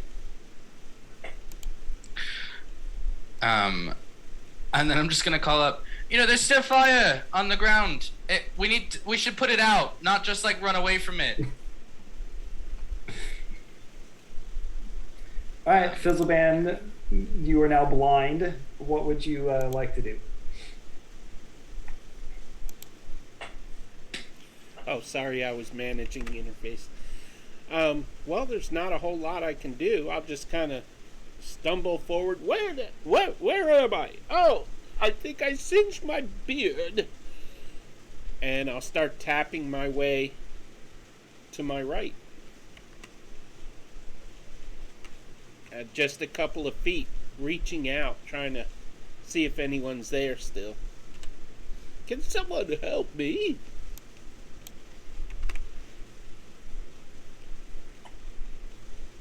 Yeah, there are stairs there. Watch out. Oh, I'll just... You stand hear right in your here, head. then. Oh, I hear it in my head? Yeah. Whoa! Okay, I'll just... Well, I need to rest anyway, and I'll just sit on the floor.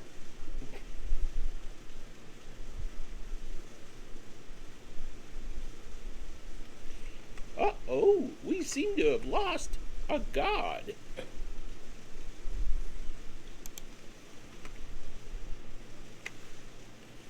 Don't. You are muted. I'm back. Okay, Welcome to Thank you. Zombocop. Yes. Okay, Sozzy, what would you like to do? I would like to charge forward as far as I can. I think I'm gonna get here with a Okay. 60. Yeah, I'm gonna get to about there with 60. Is that right? Yep. Yep, that's right. Right on the nose. Okay. That's my move and my action. Okay. Kenkari, what would you like to do? So I saw Sozzy moving forward. I'm gonna go ahead and bonus action. You should really be careful. That's gonna be Shield of Faith on Sozzy. Okay. Oh, I am, young lady. I'm just sitting here. No, you probably don't need to be here at all. Yes, my love. Oh, well, that was rather rude. Hey, sweetie. Hello. Oh, she can't hear us. Everyone says hi. Say hi to everybody. They can hear you. Hi. That was a big build up.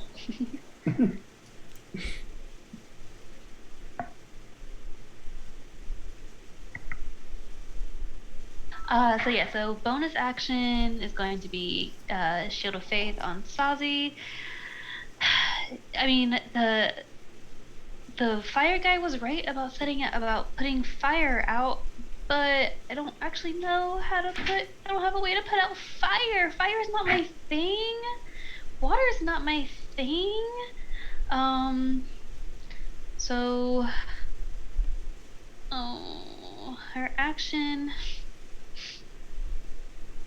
is going to be,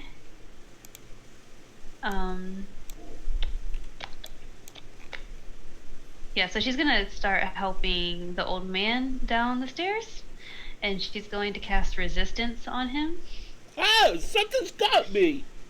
No, it's in your head. No, it's just me. Let's get you down the stairs and figure out how we're gonna put this fire out. Oh, okay. And for the next minute, you can add a D4 to any of your saving throws. Thank you.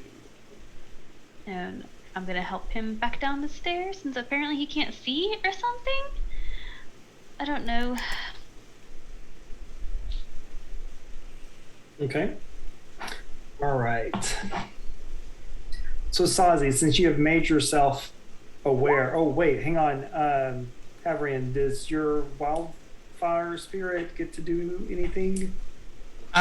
He would. I'm gonna let him do something next round because I didn't really. I was more paying attention to manipulating the water than to focus on gotcha. him. So Gotcha. Okay. he'll take the dodge action. That's what he does. Okay. Yeah. So you have now made yourself a target, and as these goblins see you rushing forward through this smoke, and you'll be, let's see here, roll 2. So 19, does 19 hit? Nope. Oh, and not with the Shield of Faith, right? Shield of Faith. Oh, anyways, that's disadvantage. So it's going to be 17. So remind so they get a +4. That so extra doesn't hit. Goblin Bow number 2. Nope, does not hit. Number 3 does not hit. The 4th one. So 17, 21. That hits right on. Okay. So it'll do.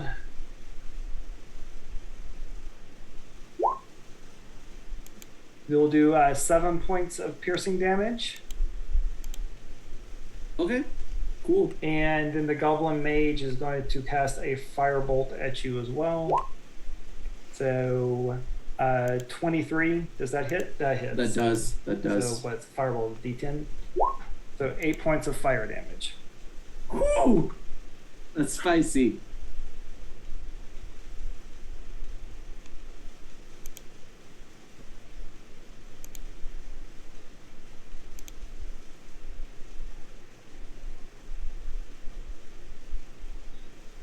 Okay.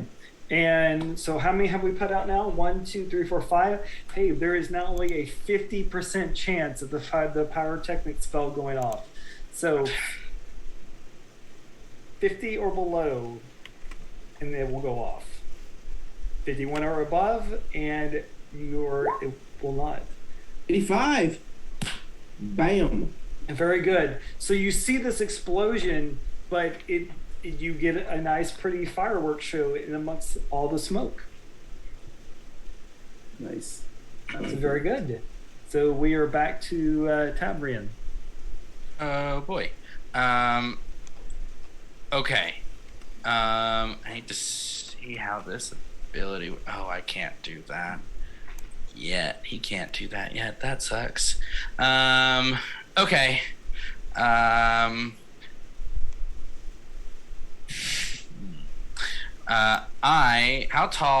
far above is like the upper level? So it's probably about, I'm going to say about 10 feet. Okay. Mm-hmm. I have the ability to basically Misty Step, but not Misty Step. So I'm going to look up and Misty Step to like here, which is like right above me, just on the railing. I'm going to jump, and seeing him move forward, I don't know if I can I jump? I was here, 5, 10, 15. Yeah, I'll go 1 further. Maybe that'll get my running speed up to where I need it to be. Oh, perf. I'm going to get right behind this man running into all of the goblins. You just got hurt a lot, didn't you? Yes, sir. Yeah. I will cast Cure Wounds on you. And like a weird, almost like fiery warmth envelops you for a sec. And So the temperature doesn't change around you. nope, it probably gets a slightly hotter, and you're like, what the frick is happening? But you do heal for 10 points. Nice. And I'm just gonna kind of peek around your shoulder. Oh wait, how tall are you? I don't know, 5'10". Oh, you're a person. I thought you were a halfling. No. I love that. Halflings are people too. That's fair. I'm gonna kind of peek behind your back, being shorter, and kind of look down at the rest of the situation in terms of like things that are on fire and goblins that could shoot. as my wildfire spirit's going to fly a little bit closer to me just in case we need to get out of here. So he'll fly right above me and stay there and take the dodge action because I don't give him a command. Okay. All right. So Fizzleban, you blink your eyes and all the stars are gone now and you can see.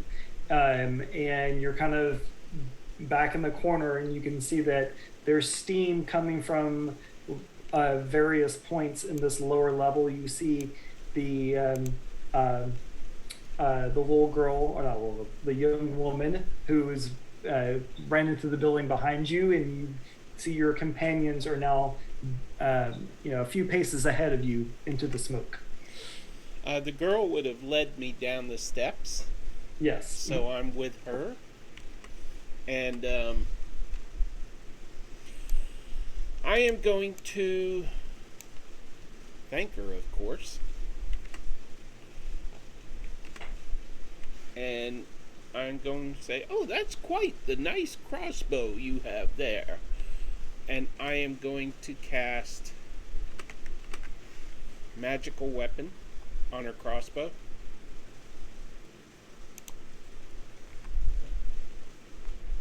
Hopefully that will...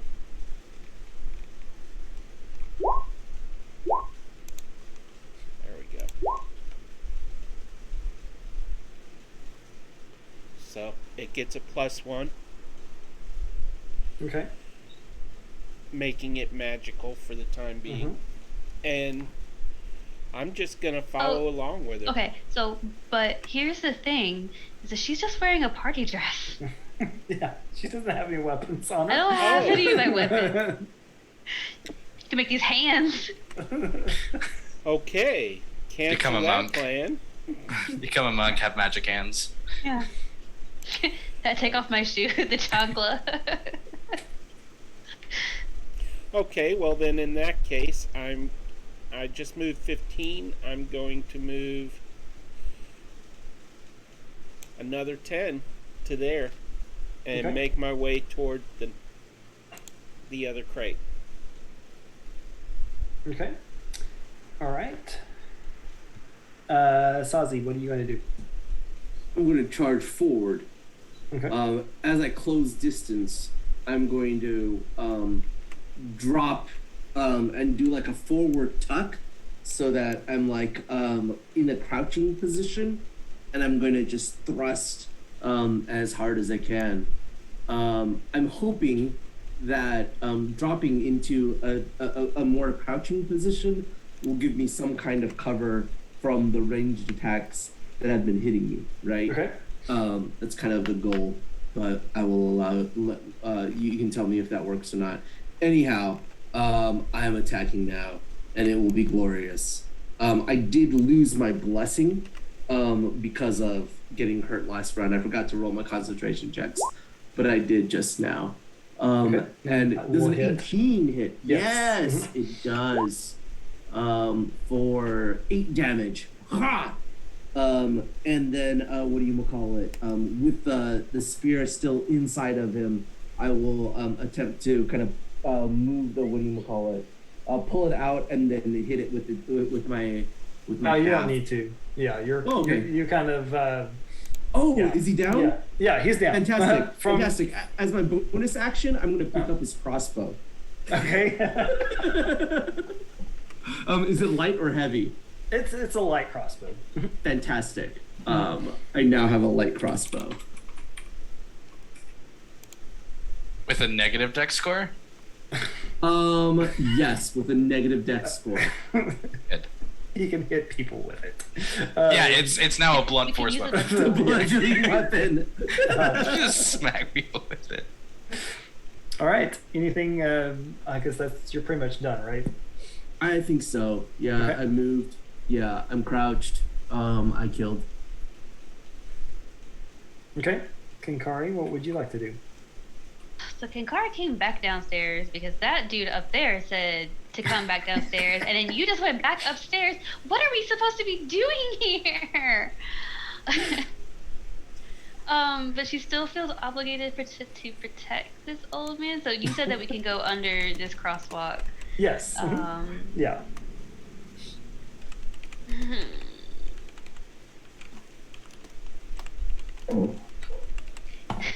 She's gonna hold her bonus action to see where Sozzy and this dude end up back down.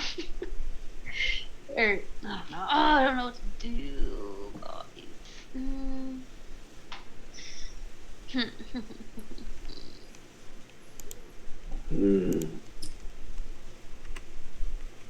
You can do it. Put your back into it. If we can go under the crosswalks, can she see the goblins on the floor to the north? Yeah. I mean, she can. You can definitely see the goblin bow number 2 because he's directly in your path. Now, these are stacks of crates, effectively, or just walls that hold other parts of the supplies. So if you were behind one of them, you would be in cover, full cover. Okay. I mean, they can't see you, so you could not see what's around the corner. All you can see is the goblin directly in front of you. Okay. Then she will go ahead and step up to here and kind of peek out around, and we'll go ahead and cast. Yeah, so she's gonna peek around, look up, make sure we are high far enough. Feet. 60 feet. Yeah, she's gonna go ahead and cast Spiritual Weapon. Okay.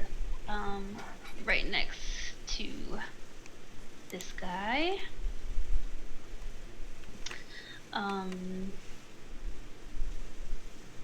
Did we ever decide what that was for her? Let's see. I don't think so, but for now, let's call it. I have a bunch of them. I have a rolling pin. I have a staff. I have a flying. Can since I didn't take an action, can I cast Shield of Faith on her as she walks by? Yeah, that's fine. Okay. +2 AC. I Gotcha. have a staff. I have a Next time you should sword. ready an action, Peter. Yeah, I'll just use this staff for right now. Okay, that works. Here you go. Wait, are you still blinded? No. Yeah, it was just for that round. Oh, it's for that The round. end of his next turn. Gotcha. So yeah, so that's going to be. Where you want to, I'll give everybody control of it. So Oh, you gave me control of it? Yeah. yeah. So. Okay, there you go. Yeah. So it's all, yeah, so I can only see this guy, so that's who I'm gonna bop it with. And, Pop it. what was it? Shake. What was it the other day? Shake.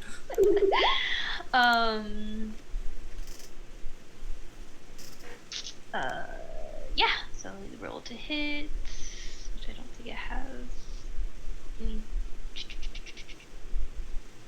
There we go. Let me get the right page. The 12 hit it? The 12? Yes, the 12 does hit. Oh, yay! Spirit. For 6 force damage. Okay. And then, yeah, and then she'll kind of tuck back behind the box. Behind the boxes. So you're just Yep. sniping them with your spiritual weapon, huh? You're just popping your head, whack, and then stepping behind. Okay. Yep. Pop, pop. All right, come on, roll 20. Behave. Oh, behave. All right, so we have one goblin gone. Is that everybody? Yes. So, come on. Seriously, I need to see. Hey, quick question, Yes. Peter. I just How did you? This was a question brought to us by our esteemed player Mike. how did I I think cast that- Shield of Faith? I think shield is target self only. I meant mage armor. Okay, I thought you cast. Did you cast it again? Okay, Yeah, I It cast only- it on Jen okay. Gotcha. as she Mage armor. cast. Yeah, mage, And mage armor's also self. I put yeah, it in roll yeah. 20. Armor's not, it's touch. mage It's armor touch. is not on self. It's No, it's a it's a touch touch. spell. But Mhm. but if Kenkari's already wearing armor, it doesn't work. She's So not she's wearing armor. wearing a dress. Wearing a A dress. dress. It's not like an armored dress. No. It is blue and The classic flimsy armor dress. And There you go. yeah. There you go. Somehow it's like a +4 chainmail bikini kind of thing. I mean, I watch anime. I get it. Yeah.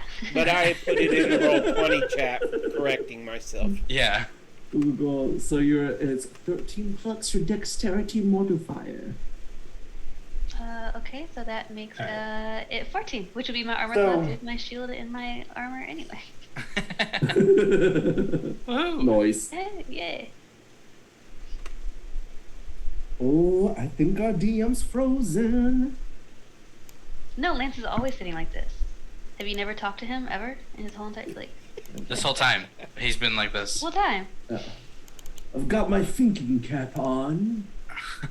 I'm trying to decide what the goblins are going to do with their next action. I'm so used to Shield of Faith playing a cleric.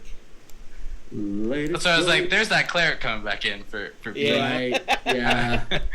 Yeah, I can. You saying, "Oh, this is my first time playing a wizard."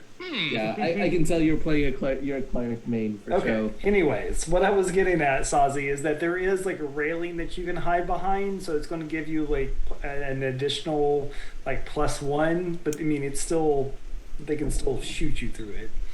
Oh yeah, absolutely.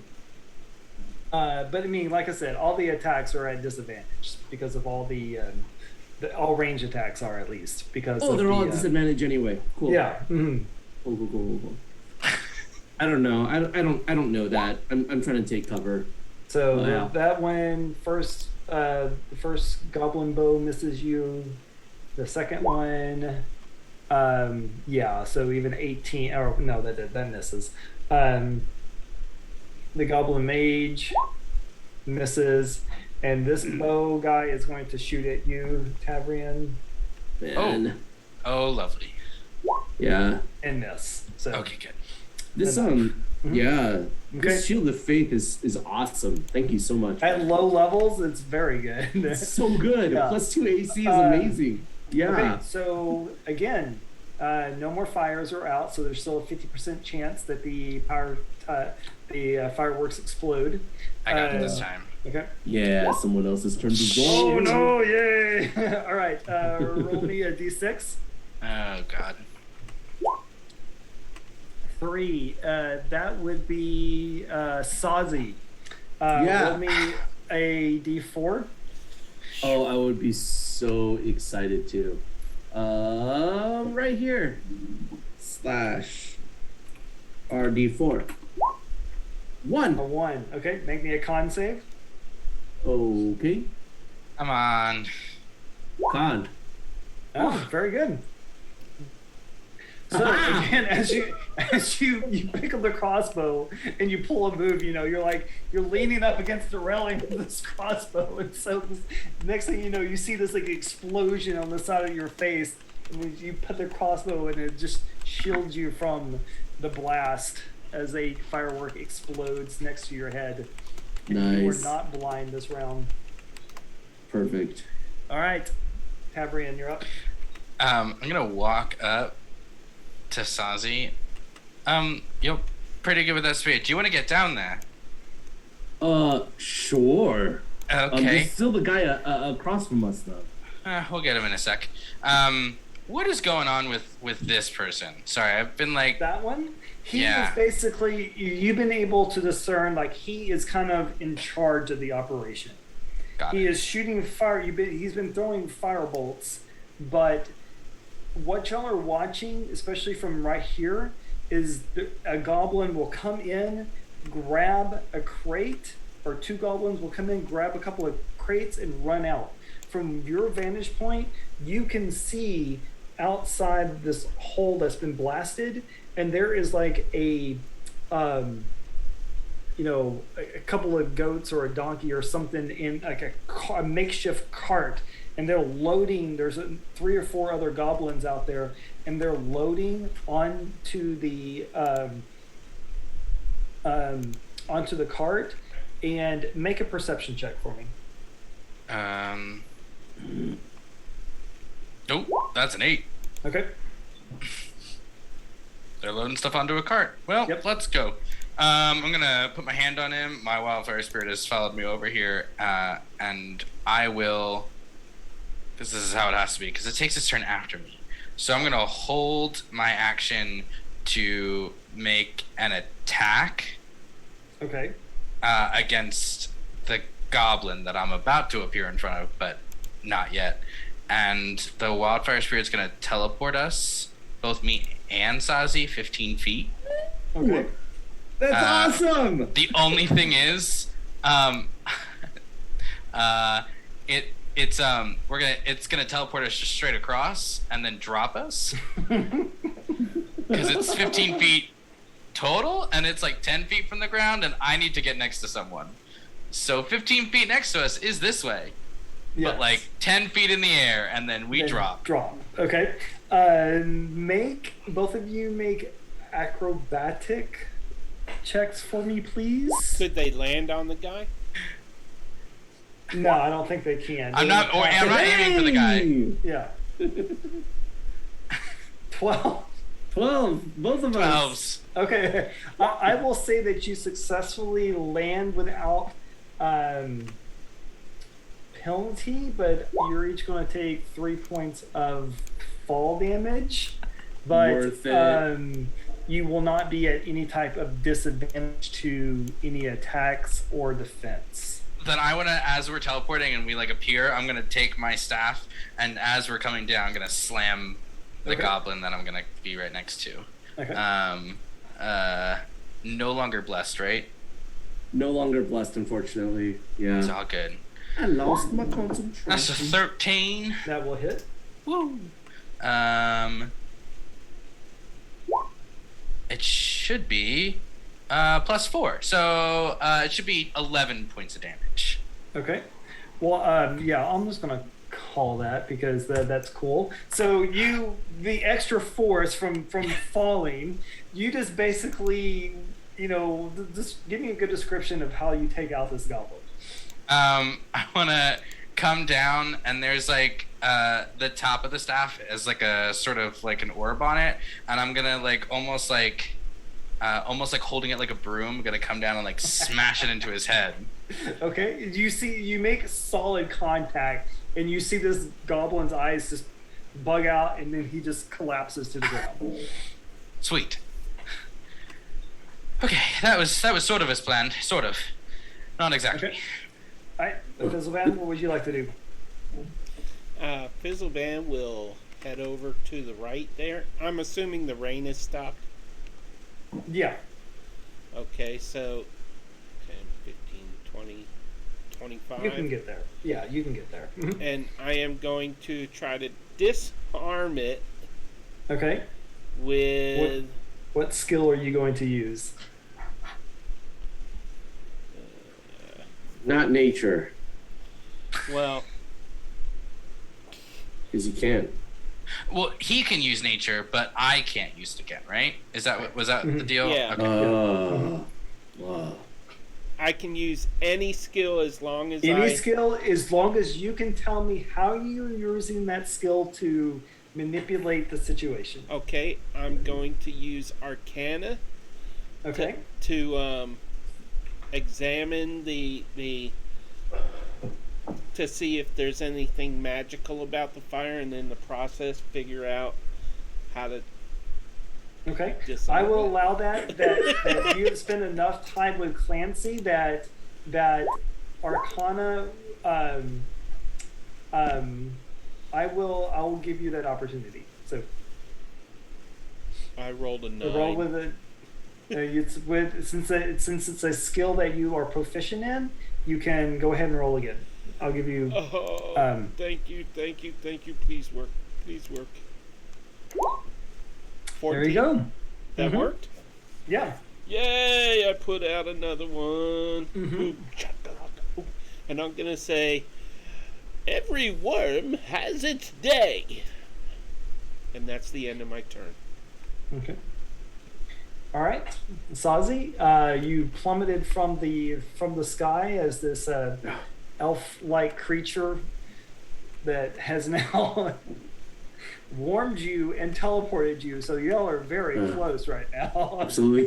Thank you for the And- assist. I appreciate it. I will do the same thing. I will go. What do you call it? Charge ahead and do a rolling attack and try to stab. I'm going for the mage this time. Okay. Are they a large creature? Are they taking up 4 squares? No, it's just that particular. No worries. Thing just couldn't Yeah, so get down to the roll. I drop the crossbow and go back for my spear, roll and heart. And I don't know what I rolled. What did I roll? I rolled an 11. That will miss. You want to use Fantastic. one of your I will an inspiration? Sure. advantage. Advantage. 24. Okay. That will hit. Fantastic. For what? 6 damage. 6 damage. Okay. Yeah. And then what do you call it? I'm gonna do the same thing. He's not gone down yet, right? No, he's been I'm untouched. I'm gonna pull it out and I'm gonna try to hit him with the back of it. Okay.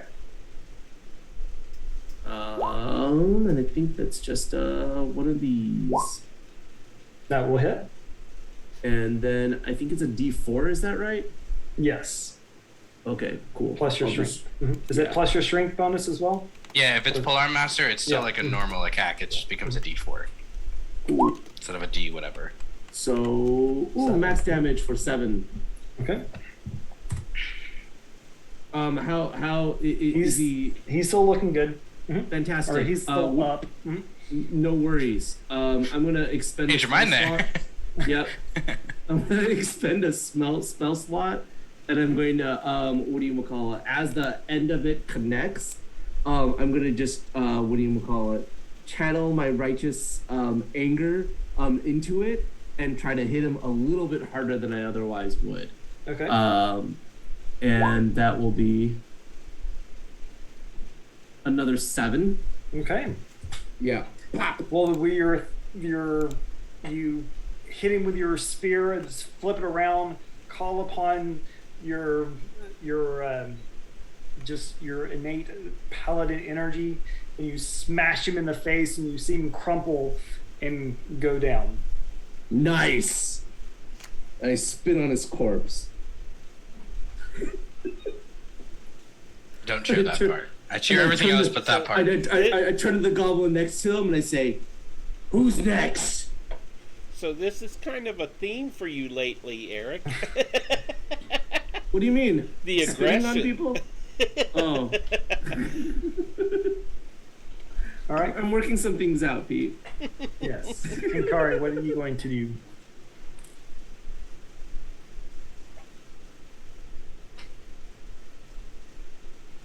You're muted. Thought it was stunned silence about what to do. Yep. Okay, so she has no idea any of this is happening because she's back here behind this. So I guess she wants to try, and she's gonna move through this fire here to get here. Mm-hmm. And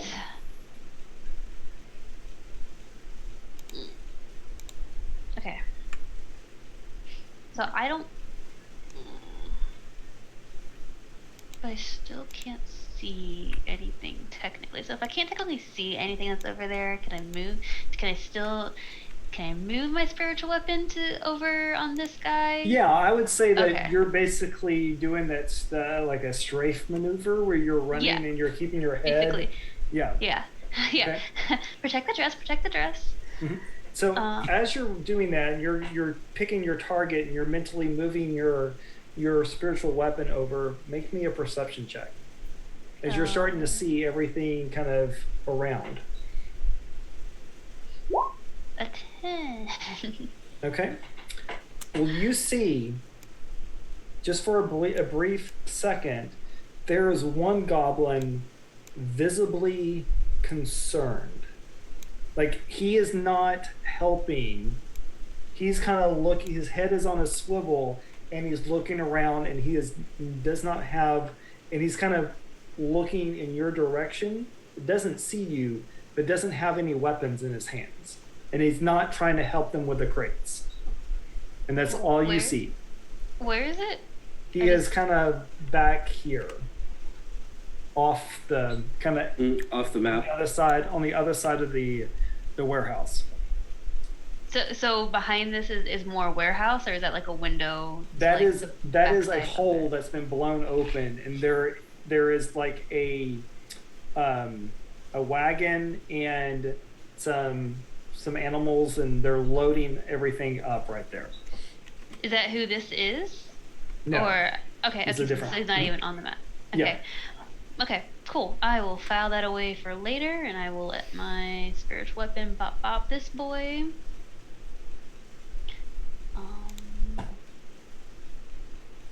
Hmm.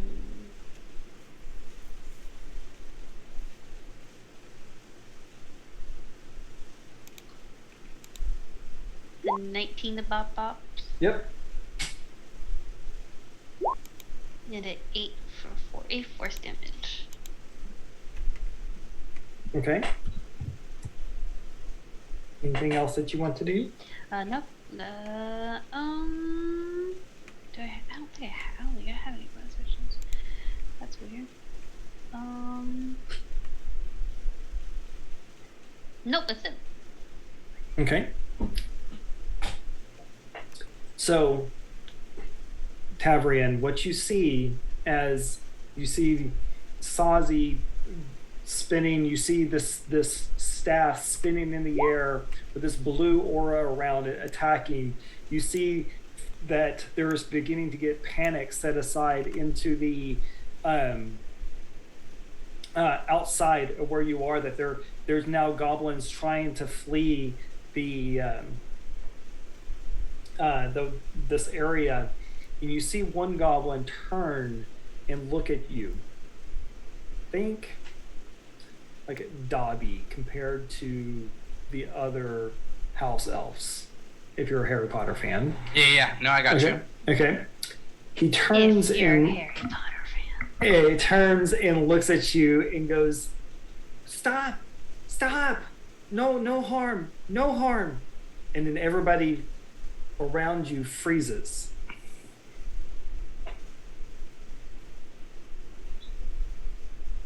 No harm! No weapons down! Did they put their weapons down? Yes. So he is all you've been hearing is the goblin talk, the language, and then you hear this broken common coming from this one goblin asking you to stop. Lance, what do your goblin speech sound like? I'm not going to go there. Chat really wants to know though. I does not want to know what Lance says thinks goblins sound like. I'm gonna look kind of confused. And Sozzy, you hear this as well. This goblin is going, stop, no harm. I'm just gonna kind of look around. The fact that we just killed 3 of them. Hum is already done. And I'm just gonna kind of note it, knowing that there's more fires to be literally to be put out. I'm gonna start running 5, 10, 15, 20, 25. Yeah, through like the little place of crates, and I'm gonna try and so I'm gonna use survival. Okay. To try and put out a fire. Because I can. Because that's what survival is literally about, right? Putting out fire, literal fire. I don't know. Mhm. We'll try it. That was a good roll. That's Yes. 24. Mhm. There's that. And then my wildfire spirit is gonna drift over, and just kind of stand, almost like stand guard, and will ready its flame seed action in case one of the goblins does not follow and does not drop weapons or try to attack Sozzy. Yeah. So as you're putting out these crates, you can hear Clancy from up in the catwalk going, get out, it's going to fall, and you see as the structure itself is starting to kind of, the flames are kind of getting up to the side. So and before we do take a break, Sozzy, what you hear is, can you help? Can you help? From the goblin? From the goblin. I'll say, right after I'm done with your friends. And you see them kind of put their hands up and look like they don't know what to do, and they're looking at this other goblin. And come, hurry, get out of the building. Go, hurry, come. And all the goblins, they put down their weapons, and the two that are remaining are falling back, and this one goblin is putting his hands up. No hurt. You can help. All right, I follow them.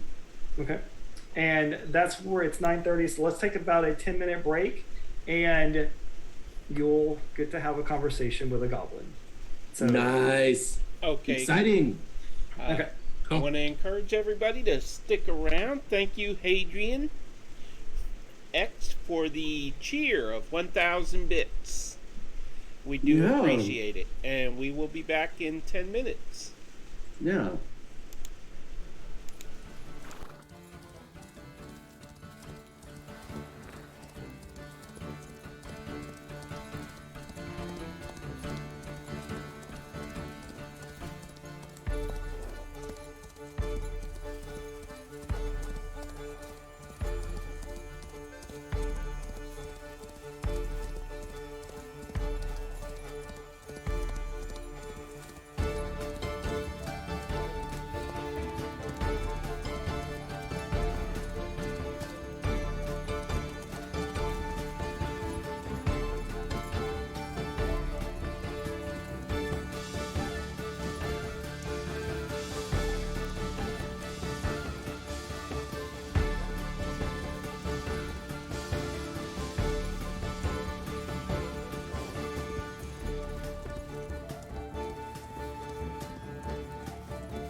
So here we go again. And we are back. Thank you for sticking with us, and I turn it over to our dungeon master, Sir Lancelot. Hello, back. So the building, I brought us back to the other screen. So it's basically the building is beginning to collapse. The guards are running off the remaining goblins, and this one goblin steps out and he's looking around and he starts kind of motioning toward the four of you, kind of into what looks like really an abandoned area, but not in use at the moment. That's kind of because it's by this point it's dark, and he's kind of motioning towards you as he's stepping into the shadows. Gotcha. Sounds good. Come quick. And you can see his eyes are just darting around as he's trying to just make sure that he's staying out of view of any of the guards. Mm-hmm. I will approach him and I will point my spear pointedly at him. And I'll say, "Why did you attack us? What do you have to do with the giant chicken?" He tries to stifle a laugh, but he just quickly composes himself. What's so funny? Why are you laughing? Is this a joke to you? Am I a joke to you? You think I'm funny? A giant chicken. No joke. No joke. Need help. Tell me more. So you don't have anything to do with the giant chicken? No. Why were you looting the warehouse, and why were you attacking us? Because we were told to. We were told to. We were told to. You just do what you're told. Yes. And you see him. He kind of straightens himself up for a moment, even though he's only like 3.5, 4 feet tall. I drag droll tongue, of clan droll tongue. Yeah. Do you? I'll like notice that he's like speaking in broken common, right? Mm-hmm. But I'll slip into goblin and I'll say, like, would this be easier for you? And you see his eyes change, and he responds to you in goblin. I need help. What's going on? My clan has been taken over by these snake creatures. Sneak creatures. Snake creatures. Snake. So what does that have to do with the chicken? Are we having this entire conversation in goblin? It's a lot of spitting and grunting. Yeah. Okay. All right. Cool. So I'm just making sure that I don't think Kenkari speaks goblin. Tavrian, do you speak goblin? Nope. Okay. So you see Sozzy and this goblin are having this conversation in grunts and just this kind of harsh language, and he'll slip in the common every once in a while for a word. Yeah. And he's no. These two snake creatures come in.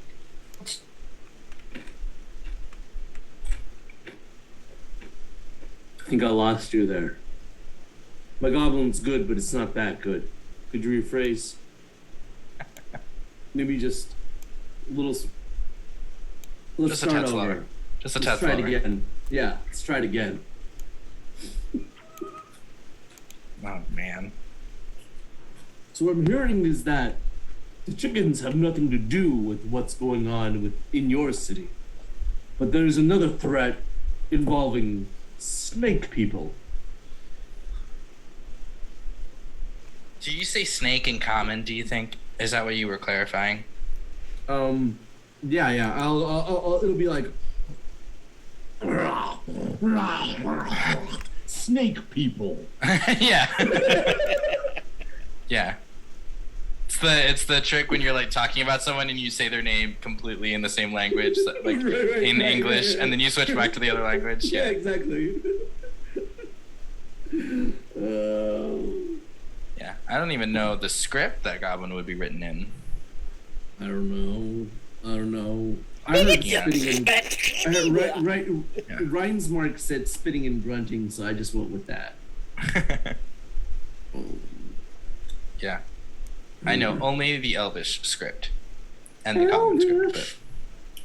But... Apparently, I know Common and Goblin. I don't remember what happened when I made this character, but apparently I know Common. You're just like, you know what? Goblin is the way I want to go with this. Yeah. Celestial and Infernal somehow. That makes sense as a paladin. It's not bad. Yeah. Both their own script. Scripted.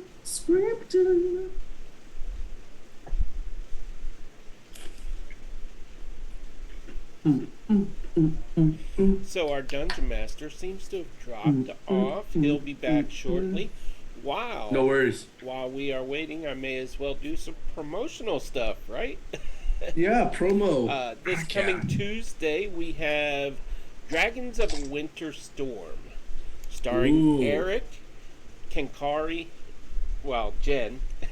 Jen plays Yora. And I will be DMing that.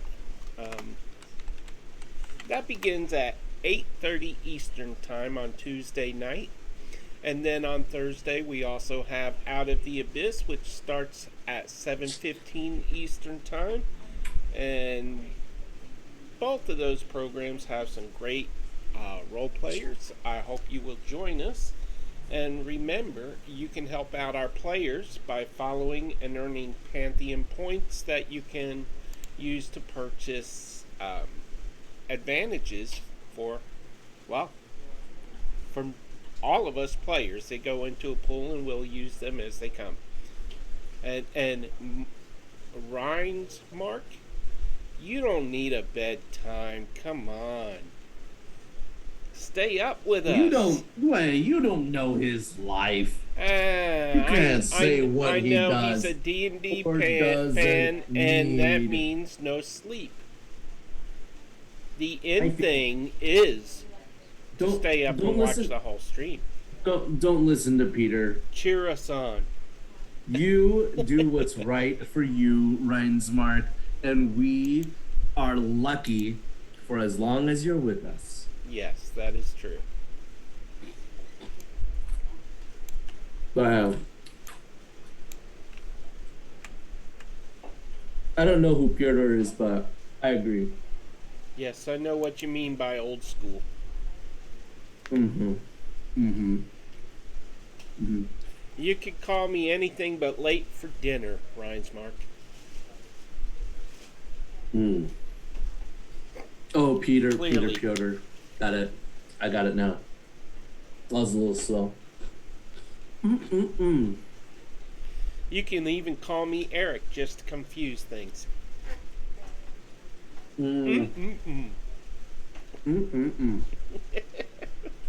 Yeah, so Peter, what are you excited to play any specific classes or subclasses recently?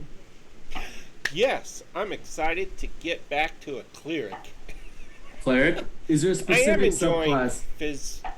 Fizzleban. Huh? Fizzleban, is there a specific subclass that you are especially excited about? And why is it Peace Cleric? Actually, I'm not all that excited about Peace Cleric. Sorry, buddy. Wait, you're not excited about the Police Cleric? No. Why would I What be is excited it- about what- that? It always Is it sounds like you're saying police cleric, which is What? not what they are, but Yeah. What is it about the Peace Cleric that is not exciting to you? Well, let's see. If he instills peace upon the barbarian, the rage ends, right? No, Isn't that's that not how how the it Police works? Cleric works. No, that's not how the Peace Cleric works. Have Suddenly you the seen what you barbarian can- feels you- peaceful. Have you seen what the Peace Cleric can do? Yes, I starting made at one. first level. First level, Peter. That's awesome, but I have my favorites, and what is okay? So you know that the emboldening bond, the D4 that you can add, is a different bonus than bless, right? So you can stack them, so you can get 2D4. Isn't that awesome? Isn't it though? It's Cabrian awesome. Mike is shaking his head. Do you disagree? I was shaking my head at Peter, saying off to the side, "No, it's not." It is awesome. What's 2D4 on an attack roll is amazing, Pete. That's like an average of +4. That's better than any magic Especially at low weapon. levels. Especially at low levels. Well, it's Especially no at low bard. levels. I mean, come on. It's actually better than a bard. It literally is. Whoa, It's Eric literally said Mechanically- that. Whoa. In terms of 2D4 is better than a D8. Well, also, but even still, even at low levels, the D8 goes away after the first hit. So if you get up to 5th level and people can attack twice now, granted this D4 can only go on one thing per turn, but like that D4 is sustained over time. Yeah. So And like the emboldening bard inspiration is boop Yeah. and then done. Well, And honestly, emboldening- I just think that I'm meant to play a cleric in every game now because I actually do enjoy them. And for a little while, Yeah. I said I want to get away from playing clerics, but I'm learning, although I'm having fun tonight, that cleric is my jam. So, But Pete, level 2. I Move like up to Twilight. your I like Tempest. I like War Cleric. Life So Cleric. I actually do like Twilight, but I also think that Twilight makes combats a lot harder to balance because of the constant temp hit point. What do you call it? The constant temp hit point buffer. I feel like that it just makes it a lot harder. You don't like Protective Bond, the 6th level, that allows someone else to teleport in front of someone to take the damage for them. I like all of that stuff. I just prefer my It's own interesting jam. to me how much people. I love the 6th level, the protective bond, but there I seems feel to like be it's always. so good. Well, people always like I always see the example of like, what about a fireball? And I was like, guys, if the second person is also in the fireball, they also get damaged by the fireball. Fireball, Right. yeah. Like, you take it people- twice. Yeah, Yeah. they're like, he only has to take it once. I was like, he still takes the damage. He still takes his own damage Yeah. from being there. Now, what Because I, if all instances of damage hit at the same time with the fireball, then if they are in the fireball when it starts and then teleport after the other person takes damage, they take both instances of damage. what I Yeah. would really like to do is just choose my class and then randomly roll for my subclass, so I'm not Oof. doing any kind of metagaming or anything like that. I don't It's want a to pick mix. because this is stronger. I want to just Well, I roll think- with I what think- I I think- have. I think the other way you could do it is to well, the thing is you pick it at first level with clerics, right? Right. I think the other thing you could do is to forego your cleric subclass benefits for I'm going to declare my subclass at a later point, at like in session 2 or 3 instead of session 1, so that I can figure out what it is that, right, through my experiences, my character decides they want to devote themselves to. But I don't know. What is it about clerics that you like so much, Pete? To be honest, I'm a Christian and I like helping people. That's fair. So. it's Yeah. I'm just the wondering 'cause you cleric also just said, seems to like- feel right.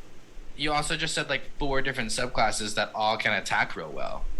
Tempest, I also Twilight, like cleric War. because a cleric can do healing, can do ranged attack, can do melee, hand to Yeah. hand, whatever, and then they can tank if they have to, but See, so here's the thing, right? Is that like you say that, and then what I think is actually I like bards more because they can face, they can skill, they can cast, and they can attack.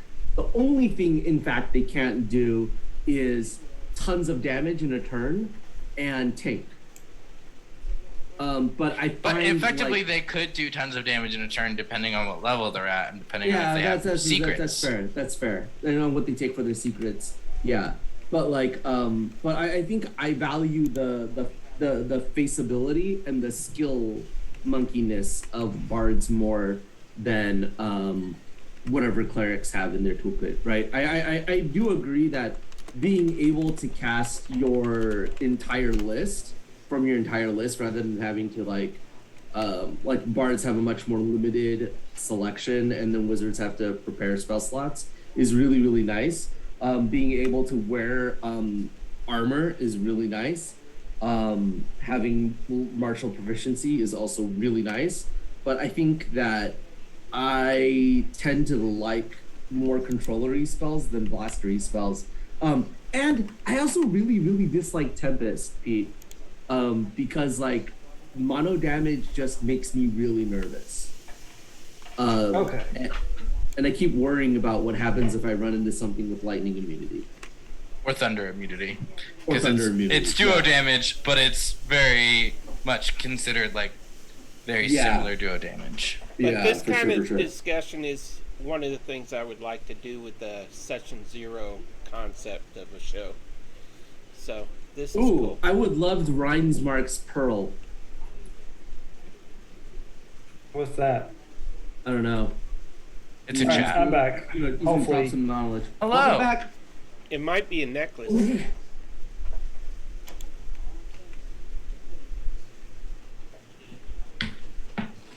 Are we still live, Pete? Yes. Yes, we are. Awesome. We are Cheers, definitely live, everyone. ladies and gentlemen. Our DM is back. Absolutely. So Nothing I'll like bad internet to break immersion, right? yeah. So Sozzy has his spear at the throat of the goblin, and he's like, "So what are we talking? What kind of snake people?" Yes, 2 snake people come in, kill chief, take over clan. Well, so Have the us snake attack. people are behind this. So why didn't y'all just kill the snake people? It's literally 2 snake people. They get into our minds and tell us to do things. That doesn't sound good. So you're not doing this all of your own accord. This is about the snake people. Goblins no want to attack humans. Fair. So We what is- we what's- happy in mountains. No, like humans here, goblins there. No, there's no need for this. Yeah. So what's going on with the? I hear where you're coming from. 1, 2. What's the deal with the giant chicken? Is that a snake person thing? I don't know. We have mages that can summon any things. I don't know. I'm sorry. It's just I wasn't over there. My job was to get. Not as sorry as those mages are going to be when I catch up with them. How My about job this? was to get the gunpowder, the gaunt powder. Okay. I'm going to give you a new job. How does that sound? And he just looks at you, and his face kind of falls. I need your help. Absolutely, and I will give it to you. But in return, you're going to find out who's responsible for that giant chicken. Okay, I can do that. Fantastic. You let me know who those people are, and I'll make sure that those snake people never bother you again. And then you will leave this village, you'll take your goblin friends, you'll leave this village, and you'll promise to never attack it again. I have no desire to attack.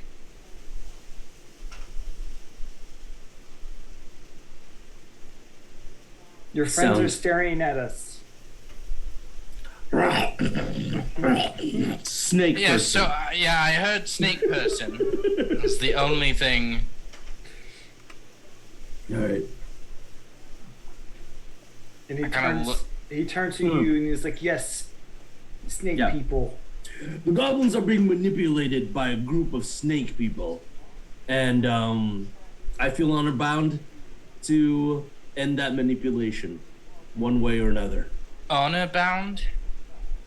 And I'm just gonna like point at my guard, like fake guard outfit, like, yeah, honor bound.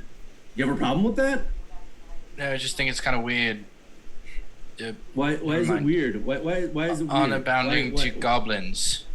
Well, no, I'm honor bound to the village to stop thinking about things so much and just feel it. Feel that it's right within you. There's certain things you can't reason your way through. You just have to know in your heart and in your guts and in your balls that it's right. Hi, I'm Tavrian. We have not introduced ourselves. Sozzy, it's good to meet you. Yeah. Yeah. It's good is a word that could be used. I mean, not ideal, but interesting to say the least to meet you. Absolutely. So sometimes you just gotta stop thinking with your brain, and you gotta start thinking with your guts. You understand? Sure. Absolutely. Drag turns to you and goes, do you know what happened to Goblin with a crazy hat with bones and... You're talking about the giant chicken dude on the big wolf thing? The warg? I don't know about the chicken, but I do know about the goblin with on the warg, yes. He was insane, so that was fun. He's fully insane. Did he have some kind of a membrane around him? Nope, we're not going there. He was not inside any of that. He just seemed to be going crazy. I tried to shake him out of it, but I don't know, I left them with the guards. I figured they could take care of it. Lance, I have a couple questions, if I can just break in. Should we be on the warehouse map or on the world map? Just the world map. This is kind of taking place like off to the side. Okay, is the warehouse still burning? The warehouse has collapsed at this point. And people you've made it out. People are rushing in to try to contain the fire, but your drag is using the kind of chaos of the scene to pull Sozzy and Tavern to the side and have this conversation that you were... I mean, you can join in if you'd like, but you see Clancy kind of running around just trying to get, pat himself out, and he's trying to just get his tools and stuff out, and he is making his way to the middle of town. Okay, Fizzleban is going to walk up to Sozzy and Tavern and just kind of lay down on the ground next to him. You okay, sir? I need a rest. Yeah, well... This old man just can't seem to move about like he used to. Absolutely. Perhaps you should... By the way... Go ahead. No. I'm Fizzleban. You've referred to yourself in the third person, yes. Yes. Don't we all? No? Nope. And then everyone hears, and I'm Kenkari in their heads. Yay! From somewhere upstream. Fizzleban, how are you doing? Oh, my back is a little sore, and Gotcha. my feet are sore. I fringed my goatee. Perhaps it would be better if you sat this next one out. The place we'll be going will be dangerous and fraught with danger. I know I said dangerous already, but I couldn't think of another word to say at the time, and I'm just gonna roll with it. But I think perhaps it might be better if you went back to the spa and maybe got a knick-knack, paddywhack, and maybe just rolled on home, don't you think? Fucking Give the chicken a bone. riddles a lot. What's that? Rhyme couplet. I don't know what it is. Rhyming. Rhyming couplet, sonnet. I don't know. Haiku. Does anyone have a snack? What? I pull out a piece of rations from my bag that I've been slowly trying to eat through. Do you have blood sugar issues? Do you need a? Are you low? What's going on? I never had the last meal of the day. You know, I didn't either. I was really expecting there to be party and snacks and drinks, and that explains why I'm in this weird dress, fighting fires. So I would also like to eat something, maybe. Fantastic. Well, I've got some rock hard jerky here if you want some of my meat. I would love some of your meat. Thank you so much. Here you go, and I'll take it out. And I'm not that brave. It's hard and it's stringy, and it's a great source of protein. Here you go. Fizzleband, I think you need to drink more water.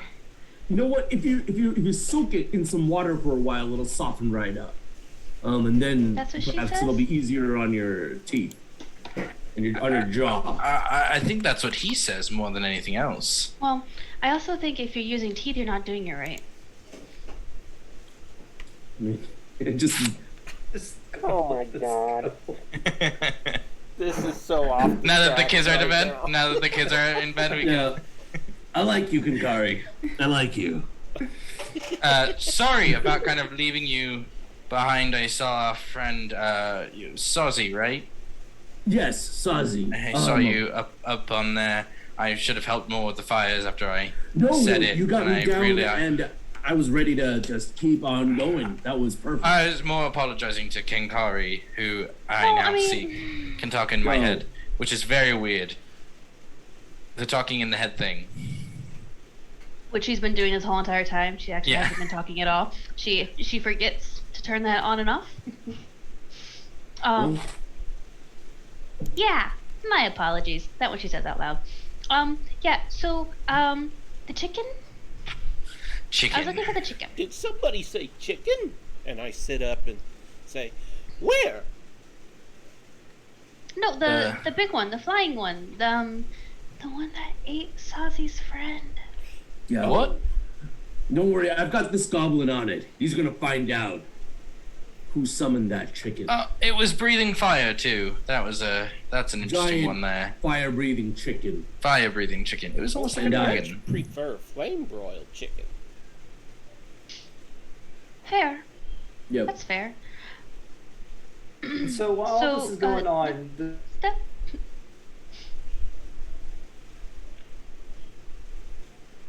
I think I think he's just trying to build suspense, personally. I think we can just keep that. It's a good picture of him, though.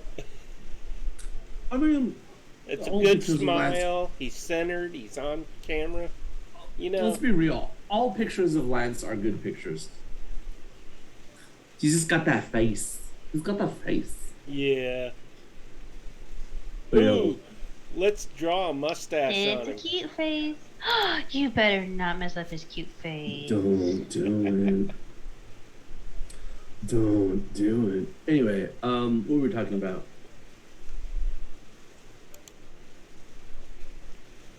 Yeah. What's the next step? I think the next step is to figure out what's going on with these snake people. Apparently there are snake people that have recently moved in on the goblins' turf and are compelling the goblins to become more active. I think that if we can cut these snakes off at the head, then the goblins will return to their more peaceful ways. Okay. So we have a giant chicken. Can the snake people eat the giant chicken, and then we can find maybe a bird person who can take care of the snake people? I don't know. That sounds really complicated. I feel like it'd be much easier if I just went in, murdered them, and then we'll be done. Fried chicken. It seemed like the chicken was before the egg. Well, before anything, I think it just kind of was summoned. I don't think it was actually created. No. That's all. I'm not looking for the chicken. I'm looking for the man behind the chicken. I The think we are colonel, all as it looking were. Right? I want to know what kind of secrets he has. And I want to make sure that I get to the bottom of his spices. I wonder if it's possible that the snake people have something to do with the insanity that was taking over the goblin. I missed that part. There was an insane There's goblin. insane people. I love head things. I love head games. Tell me more. Yeah, tell me more about this insane goblin. You seem very excited about that, which is kind of weird. If she says in your head, well, duh. Yep, that makes total sense. Yes, there was some shaman like this goblin here was saying, I saw him conjure the chickens, and then this one grew and started spitting fire. But he seemed out of control of it, and I think I was trying to shake him out of it, and he was like, "Don't touch me," and then tried to hit me with another spell, which was not fun. Yeah, I think I'd have a similar reaction if you were shaking me. Well, I was trying to shake him away from it. This all seems very complicated. Okay, right? so Sozzy, I will follow your lead. What is the next step? Is to go find the man behind the chicken. I think the men behind the chicken, but more importantly, the snake people. The snake behind the goblins. Snake behind the goblins. Got it. Yeah. And then actually, I would love to get y'all's feedback on this, right? The goblins attacked this village. Your It village. seems like my village, but it seems like they were compelled by snake people. So the question is, does the onus of retribution lie with the snake people or with the goblins or both? I'm saying this in front of the goblin, right? That is like still slinking in the shadows. Why not both? Because Por qué no los dos? well, I'm gonna go with the people who are behind the goblins, because you can leave a mace on the table, but if no one's handling that mace, then the mace isn't gonna do anything. Well, I mean, by a similar reasoning, right? Just because someone told me to do something doesn't mean I had to do it. Well, I don't know how familiar you are with like magical things, but sometimes people can be controlled in their brains, and they don't necessarily have complete control over their functions, or there are spells, there are mental illnesses. there's spells. No, there's that's mental That's right. One should only be brought to account for decisions that they had full agency over making. Right. Yes, full mental and physical capacity to engage in the behavior. If done under duress, is it full mental capacity? I mean, this is much more complicated than I usually leave this sort of thing to the philosophers. I'm a simple man with a simple plan, and right now it involves killing some snake people. Well, that is super cool. It would be super great if our DM's internet outage in their area would come back on. It's no problem. We go and go after the snake people immediately. Goblin, And we defeated them all. Goblin, take me to the snake people. All right, I know where they are. They're right this way. Oh, you just put on some disguises so I can lead you back to camp, and I will show you where they are. All right, sounds good. I don't want to disguise myself. I'm not one for trickery or deceit either. I will advance as is. And I don't. Chainmail and everything. Yeah. I would maybe like to change first. That might be a good idea. Yes. into something a little less comfortable. A little less You comfortable. should be These heels are happy pretty with the killer. person you are. You don't have to change. Oh no. Okay. Yes, you are 100% correct, and I love who I am as a person. However, if we're gonna go be fighting snake people, I think that maybe I should change out of these snake skin heels because they might take offense to that and just go ahead and attack us. But aren't we going to attack them anyway? But, I mean, sure, of course, change into probably something. Yeah. Probably change into something a little bit more functional than heels in the mountains. Yes. I mean, I don't know how you fight. I don't judge. I think, you know, I you came wear. here for a party. I didn't care. You do you, and I'll do me.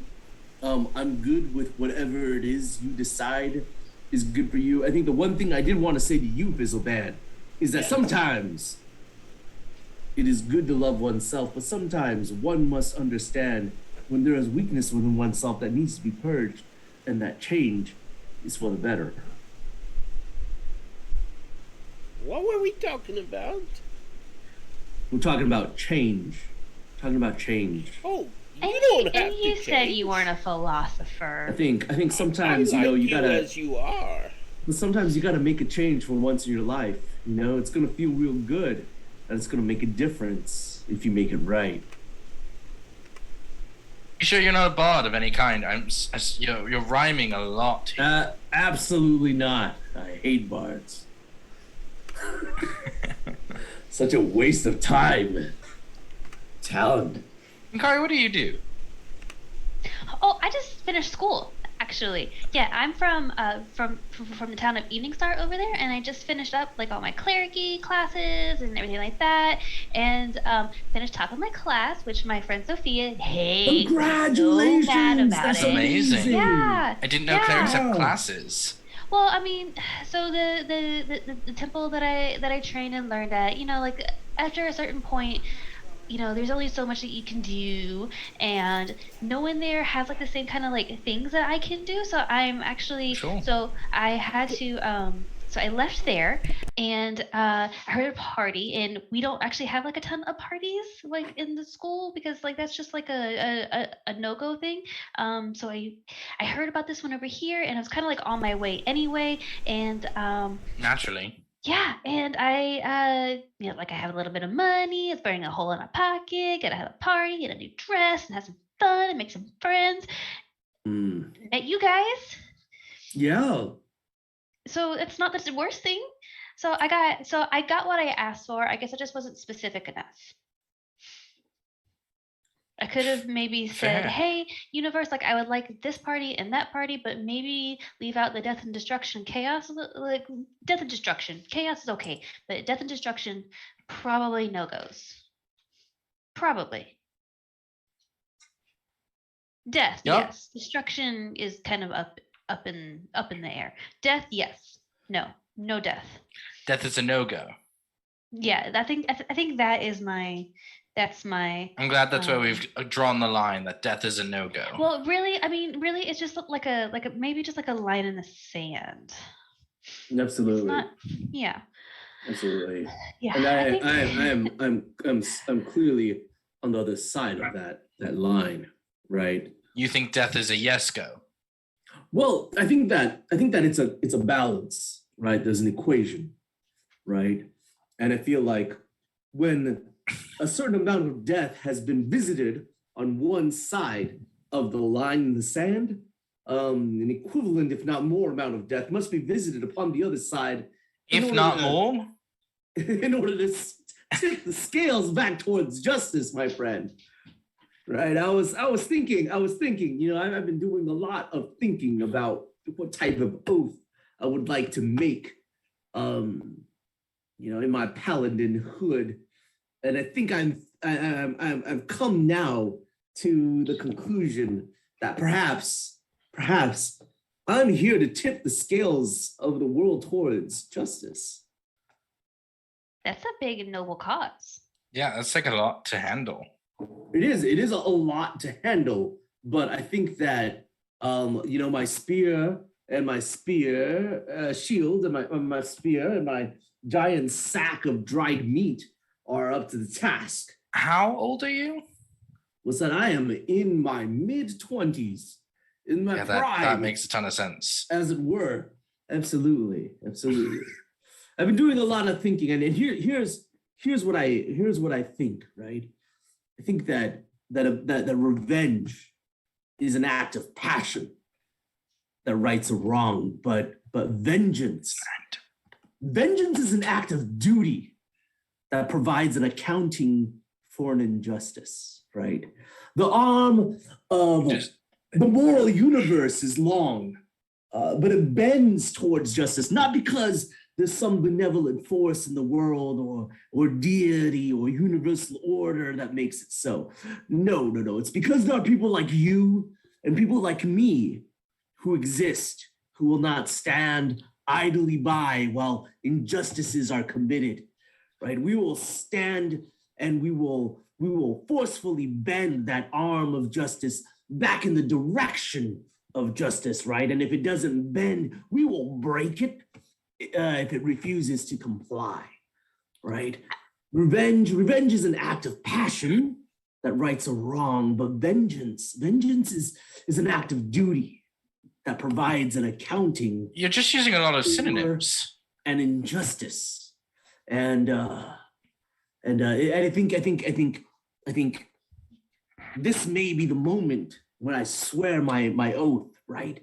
And I think that I swear by the moon and the stars in the sky that I'll be there whenever an injustice has been committed, and I'll be there to ensure that the debt is paid and that justice is restored, whatever the cost, by any means necessary.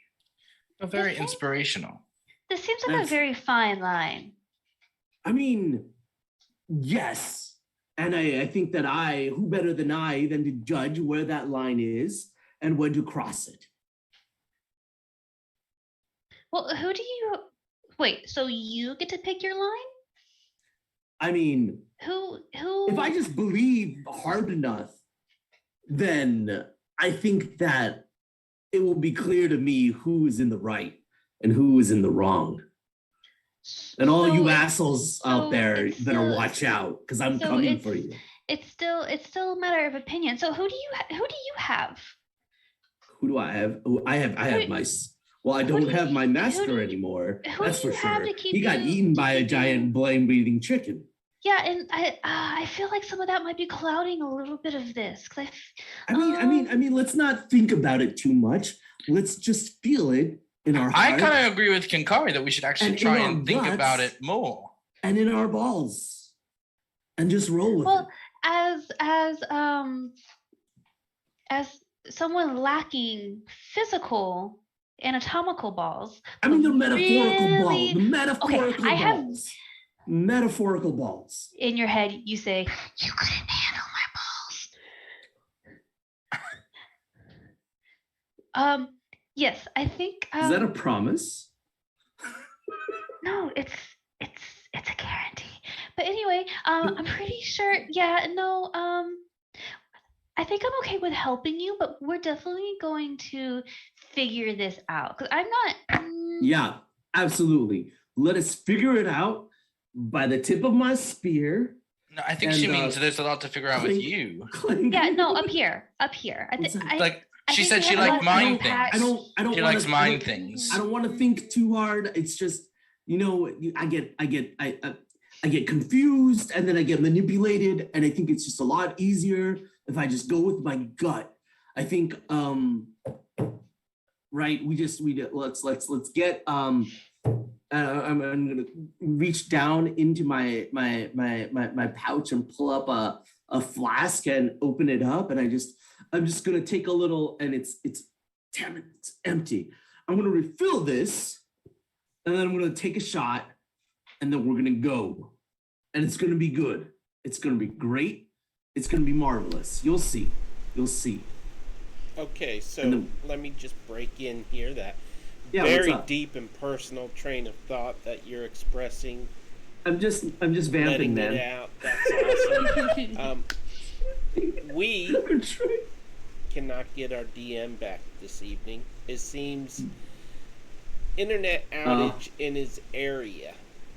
So that Oh, means maybe that they're doing stinks. maintenance. They've done it to me before. Oh, that's unfortunate. I'm sorry. Yeah. So we can continue talking if you like. Share a little time with the viewers. Whatever y'all want to do. What would you like to do? This is your night, Sozzy. What would you like to do? I mean, I don't know. I mean, we can It's kind of play hard out. to. We can play out the rest of the scene until we feel like we're at a good breaking point, and then jump. Okay. All right. I think. That works. If everyone else agrees. So basically, Well, we how do do- shot and go and then break. How are y'all feeling? I'm mean, feeling I think- great. Yeah, if there are other points you want to make about philosophically where y'all are at in relation to, I think this is a thing that we can determine as we move on, and as you go and take that vengeance. Maybe there's something we can figure out after. Maybe it's we'll help you with this thing, and then maybe you help yourself afterwards. I think mean, this is I think that the thing is, right, I help myself by helping the world, and I don't see an end in sight down this path. I think we just keep pursuing it and looking for more wrongs that need to be righted. When you and say then path, we what do you right- mean? What's that? When you say paths, It's you said- like a metaphorical path down life that we take forward, philosophically, metaphorically. No, I got. Yeah, Yeah. But What? I think that.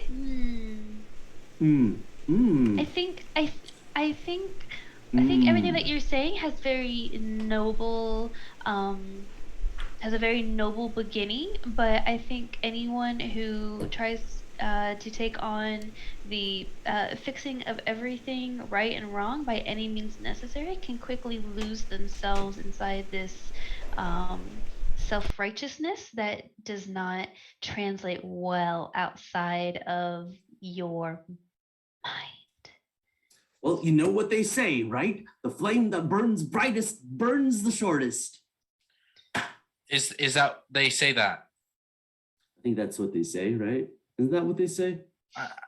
As a person who deals instinctually with flame, no, not particularly. Sometimes you can have large, like wildfires that really just kind of burn So for sometimes the flame that burns the brightest burns the the longest. longest. I mean, like if you that. keep giving it I like things to burn, Just keep- no, you just shouldn't keep like that. Beating with that Wildfires are- flame, No, and then it will that's never not- end. You can just keep beating it with more injustice. Or you can And cut then- out. Can Kenkari cast calm emotions?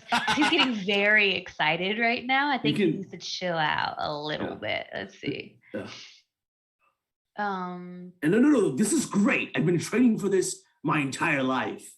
the And I'm charisma ready. saving I'm throw. ready to go out and I can tell. and No, I right can tell this is some something that you've wrongs like in the thought about world. a lot. I mean, it's Can I been- talk back to Kenkari in her mind? I can give you that option. Mhm.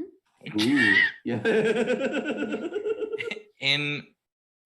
In his mind, he's gonna try and think to Okay, yeah, Kenkari whether yeah. or not he knows. Mhm. Yeah, no, we need to stop him from whatever this is happening. She'll say back, I don't even know him, but this does not. I think he's gone through a lot, and I know, like, I've seen people break and go crazy, and I think that might be a little bit of what's happening. I literally So- saw an insane goblin tonight, and he's getting scarier than that goblin. So step one, we just need to find out where all the snake people are, and then I'll go Yeah, I and need kill him- the snake people. I need And then once Sozzy. I I need figure out Sozzy to make who a. those snake people I need report Sozzy to make a then I'm gonna charisma go- saving throw. Fantastic. Once I figure out who those snake people report to, I'm just gonna go the next level up and find out where they are. And then I'm gonna murder them. And then after that, I'm gonna figure out where those people are. What did I get? 15. Okay, you fast. I don't know, Tavrian. I don't. I think maybe. Well, maybe we can just distract him. Yeah. Distraction. You know that thing? Uh, Do you know that thing when you like toddlers need to just like run it out, and they just need to like run around and like run it out?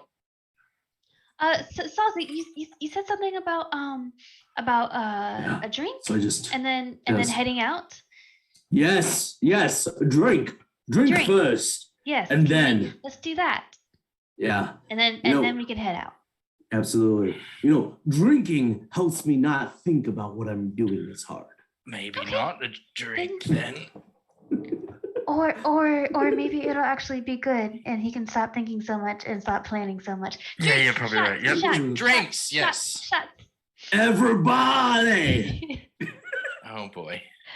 So I guess we're gonna take shots and head out towards the next adventure and continue that next Absolutely. time we're able to get our DM back. I think that sounds great. That was perfect. All right. So thanks everybody for hanging out with us on Lance's roundtable on D&D Play 20. Peter is going to go ahead and throw some links in the chat for anyone who's not following our Discord. Thank you to everyone who cheered and chatted and hung out with us tonight. And thanks again for the patience during technical difficulties, and we'll see you guys later. See ya. Have a good night, y'all. Good night.